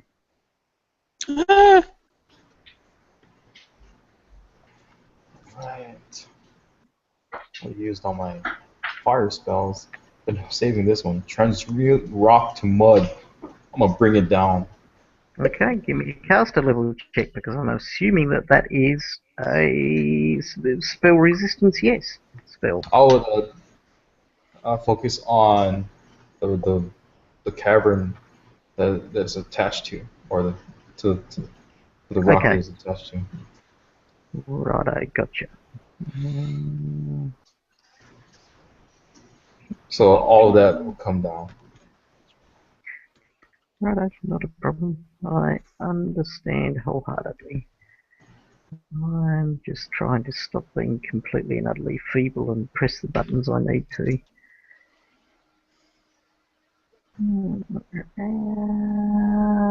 Hopefully you'll sustain some fall damage.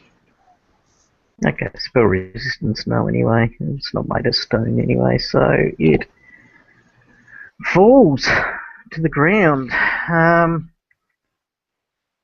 Okay, it attempts to fall on one of its opponents that it's got grappled like Jack Churches.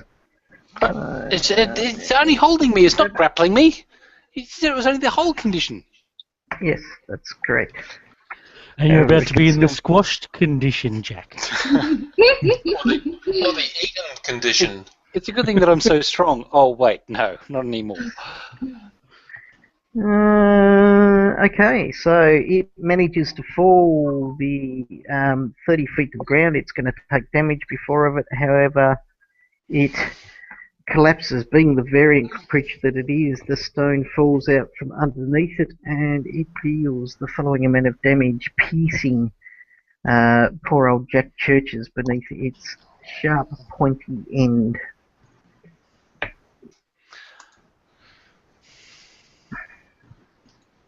"13 points of damage, Jack." 13. All right. Okay, Biscali. Would it take any falling Yeah. damage? Yes. Sorry. Would it take the bludgeoning damage as by the spell? Um,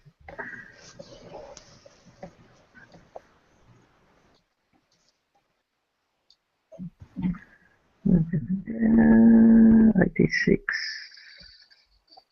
Caught directly beneath the targeted area. Okay, so Jack Churches, make a reflex save, and it gets a reflex save. As mud and stone and gunky stuff falls down upon you.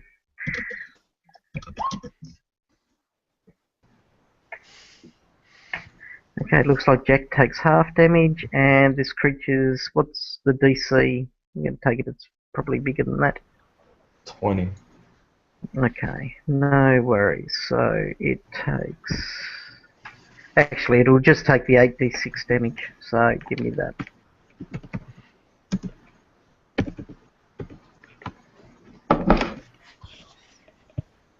Okay, 24, you take 12 points of damage from the mud slapping down around you. Jack Churches. Okay, Biscali attacks. So in a mud wrestling pit and not the good kind. Drawing out her spear, she can Rastal full would round not attack. approve.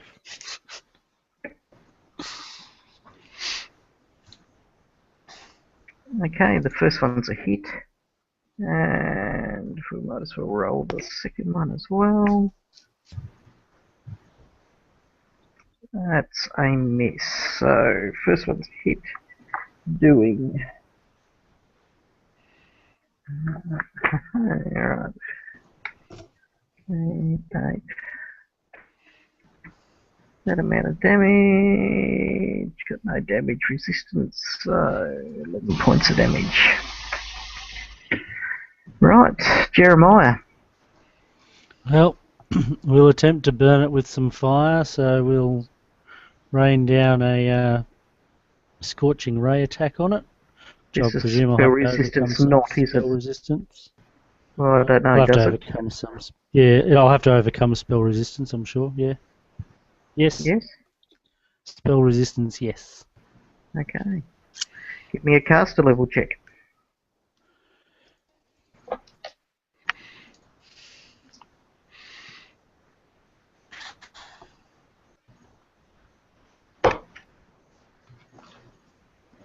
Ooh. Okay, it penetrates the creature. By the way, only just. Just is good enough. And let's just check whether any of these stat things have changed my ranged attack. I presume I'm firing into melee. Yes, so -4. Yep, so this takes into account that. That's 1, 2, 3 attacks.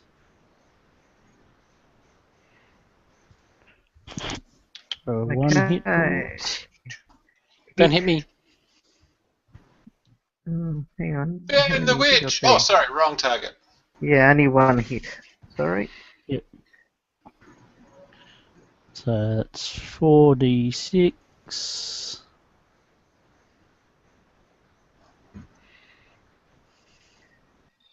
12, 18, 27 points of damage. As you see the creature recoil from the fire. That leads us on to Jack Churches. So I'm not technically grappled, but is it still holding me?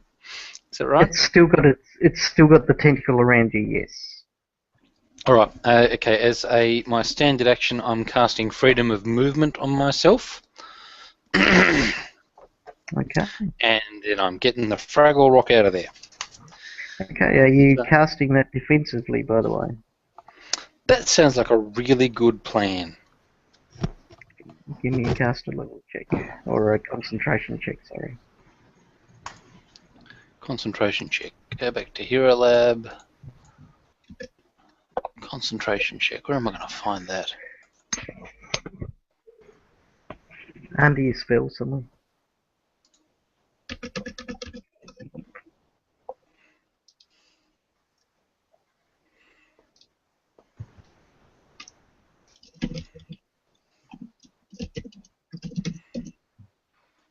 Oh. James, can you help me out? Yeah, I'm just checking for you. It should be your... Which tab should it be under?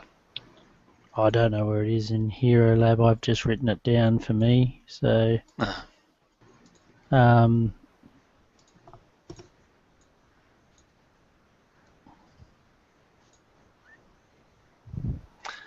Cast level, concentration check +6. Okay, got it. cool. Oh, you gotta be trucking kidding me. Okay, as you go to cast your spell, the creature snaps out its huge, toothy maw towards you. Mm-hmm. Roll the one, Oh, Mark. don't be Just like roll that, the one. Matt. Don't be like that. Come on, it's all in the fun of the game. As it eats Where did you find that, Matt? It's under the... Oh, shivers, that should be a +12. That should be a... not that it makes any difference against a 35. It's should have been a 13, not a 7. Because it was a cleric spell and not a Oh, there ranger it is. spell. I see it. Yeah, it's 15 Cool. plus Cool. twice the level of the spell, so was the DC, so you're right. It does 41 points of damage to you as it bites you. Holy Jesus. It's a good thing I'm getting out of there. Well, yeah, roll a... Well, you're not, because And your freedom of it's- movement doesn't go off unless you roll a 20 on a 1d20. I'll take that. I'll take those odds. 5% is better than nothing. Come on, Erastal. Yeah, hero pointed. I want a hero point. Well, hero point will get you a reroll. Yeah. I'm not going to burn a reroll on that. Okay, no worries. It manages to hold you tight. You lose the spell, so you actually lose the slot. Damn. Or whatever. And then it's go. And it continues to bite into you, Jack. As it draws the remainder to it.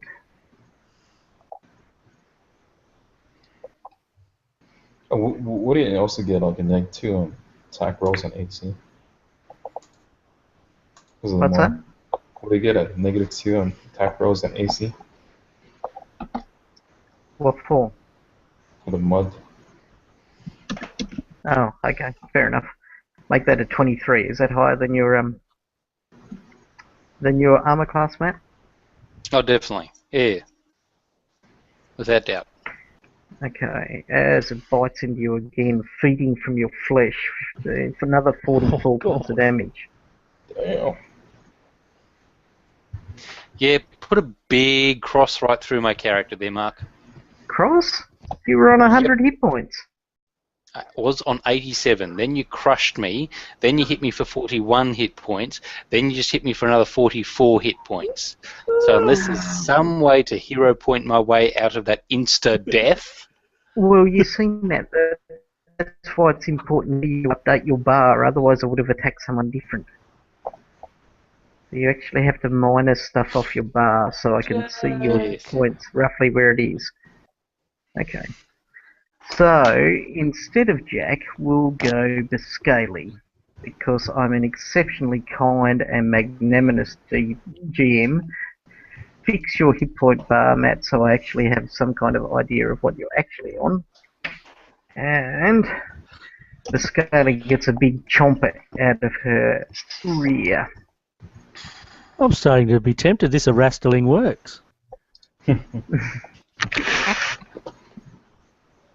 Pray hard enough, you don't die. That's not a wrestle at work. Okay. I thought as much. Right. It's the kind, magnanimous GM. Okay, as we have that turn, it's a huge creature, so it has reach and it slams out at the roper.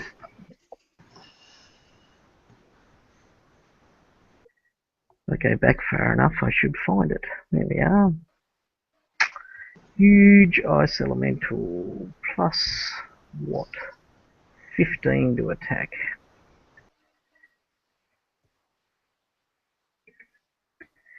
Looking for...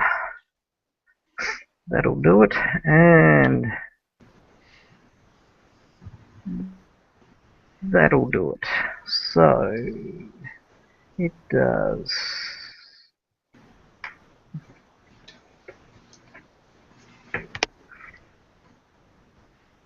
Oh, that's pretty crap. 6, 9, 23 points of damage against the creature. Right. Bagnala then comes in and makes an aid another check as she comes in attacking the creature. She needs a 1 to fail. Okay, next person gets +2 to hit. Phrixus holds its action till after Chomper's action. Full attack. Okay. Remember to factor in its minus the strength. Oh. No, it was only Alistair that had the strength damage. He's Oh, that's right, yes. Yeah, sorry. I forgot about that. Chomper was the only one that made you save. You're looking for 23s for AC, so that's a miss. -4 armor class from the evil eye, +2 for next attack. That's what I'm giving it -4. Oh, minus another 2 makes it 21, but it was still a miss. But that one hits for 21 points of damage, and Chomper's bite is a hit for 22 points of damage. Ooh, ouch! You see, Chomper sinks its teeth into the creature, and it starts oozing out horrible sorts of gush everywhere. Phrixus comes in and does an aid another. Succeeding Corbin Duval, you get +2 to your attack. Well, we drop the longsword, rip out the hammer, burst it into fire, and smack it. Righto. Which is... I've lost it. Okay. 200 with a vital strike. We've got the divine favour up, and we get the +2 you talked about. Do you want me to put that in, or leave it for you? No, put it in. Yeah. Alright, thanks. Hits. Nice work. No, that's sort of damage. I've put the wrong one. Just remember that when we do the damage. What have I done with it? Oh, damage. Oh, there it is. +4. So try that. Oh, that's a big, not quite a critical. Definite hit. So that's and flaming. You said it's vulnerable to flaming. Yep. 50%. So there'll be another roll 3d6 then. Yeah, but it's not all flaming damage, but it doesn't matter, it kills it anyway. So the creature's rope-like tendrils fall away from your companions who are all still strength-like damaged. Okay. Well, we might set up a camp thing. We're so weak here. Okay, you set up a camp and study the essentially Frozens. We'll talk about... Yeah, you study the Frozens, and essentially, Corbin, you start working at hammering them out of the ice while all of the weakling dudes that got hurt by the roper, and we'll talk about how you heal that damage, so please make a note somewhere for those of you who took strict damage. We'll talk about that next week. You draw out some items from these creatures. There is a long spear that is magical, and it comes from the Adlet, and you can see that Bagnala holds it with the greatest reverence. The Adlet also wears a magical belt and has something called a pectoral, so I'm assuming it's probably a bit of armor or something like that that goes across the pectorals. Okay, and one of the Triaxian corpses is wearing armor that also radiates magic. There's other jewelry and stuff like that there that's worth probably some coins if you were to sell it later on. Charitable fortune. What was the Are we- jewellery worth, Mark? I said a certain amount based on. Oh, sorry. Yeah. You just dropped out when you said it, that was all. Okay, that's fine. Okay, somebody give me a spell casting check, and I'll make this nice and quick and painless for you all. Kina? Okay, spellcasting, hey? Or spellcraft. Spellcraft? Spellcraft. Spellcraft. Yeah, that's what it meant. Okay, the long spear is a +1 Dragonbane Thoring long spear. Thoring long spear. Thoring long spear. Wonder what The that belt. means. The belt is a belt of fallen heroes. And the piece of armor from the pectoral is a prophet's pectoral, and you can see that Bagnala is exceptionally interested in that as a holy relic of her people. And the armor from the Triaxian is hide armor of the Dragon Rider.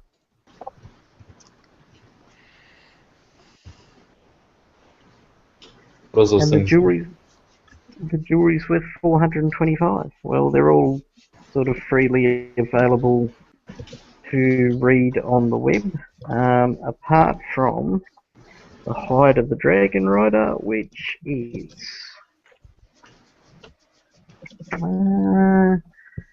cured from the scaled hide of a black dragon and lined with walloped fur for warmth. This suit of +1 bolstering black dragon hide armor was designed to protect and aid dragon riders of the Dragon Legion in their battles against the evil dragons of the Drakelands. Hide of the Dragon Rider grants its wearer a +5 confidence bonus on ride checks, and the wearer does not take an armor penalty from the armor on ride checks. In addition, when mounted, the wearer can transfer some or all of the armor's armor bonus, including its enhancement bonus, to his mount as a bonus that stacks with all others. As a free action at the start of the turn, the wearer chooses how to allocate the armor's armor bonus, and that allocation lasts until the wearer's next turn. Once per day, the wearer can imbue Hide of the Dragon armor with resistance against one type of energy as the energy resistance armor special ability. This resistance lasts for 10 minutes. Hide of the Dragon Rider functions as a cold weather outfit, granting its wearer a +5 circumstance bonus on fortitude saves against the effects of cold weather. What plus is the armor there? +1? Plus one. This one. +1 bolstering black armor. Black dragon hide armor. What was the build again called? Fallen Heroes. Fallen Heroes. Okay, and that will be where we leave it now. I'll add up some experience because I'm sure none of you are interested in that. We all just leveled last. Oh, okay, so you don't want any experience? Righto. No worries. Don't listen to you, Kevin. Why not? Kevin's a Geelong sport. I'm sure it should be listening. All right.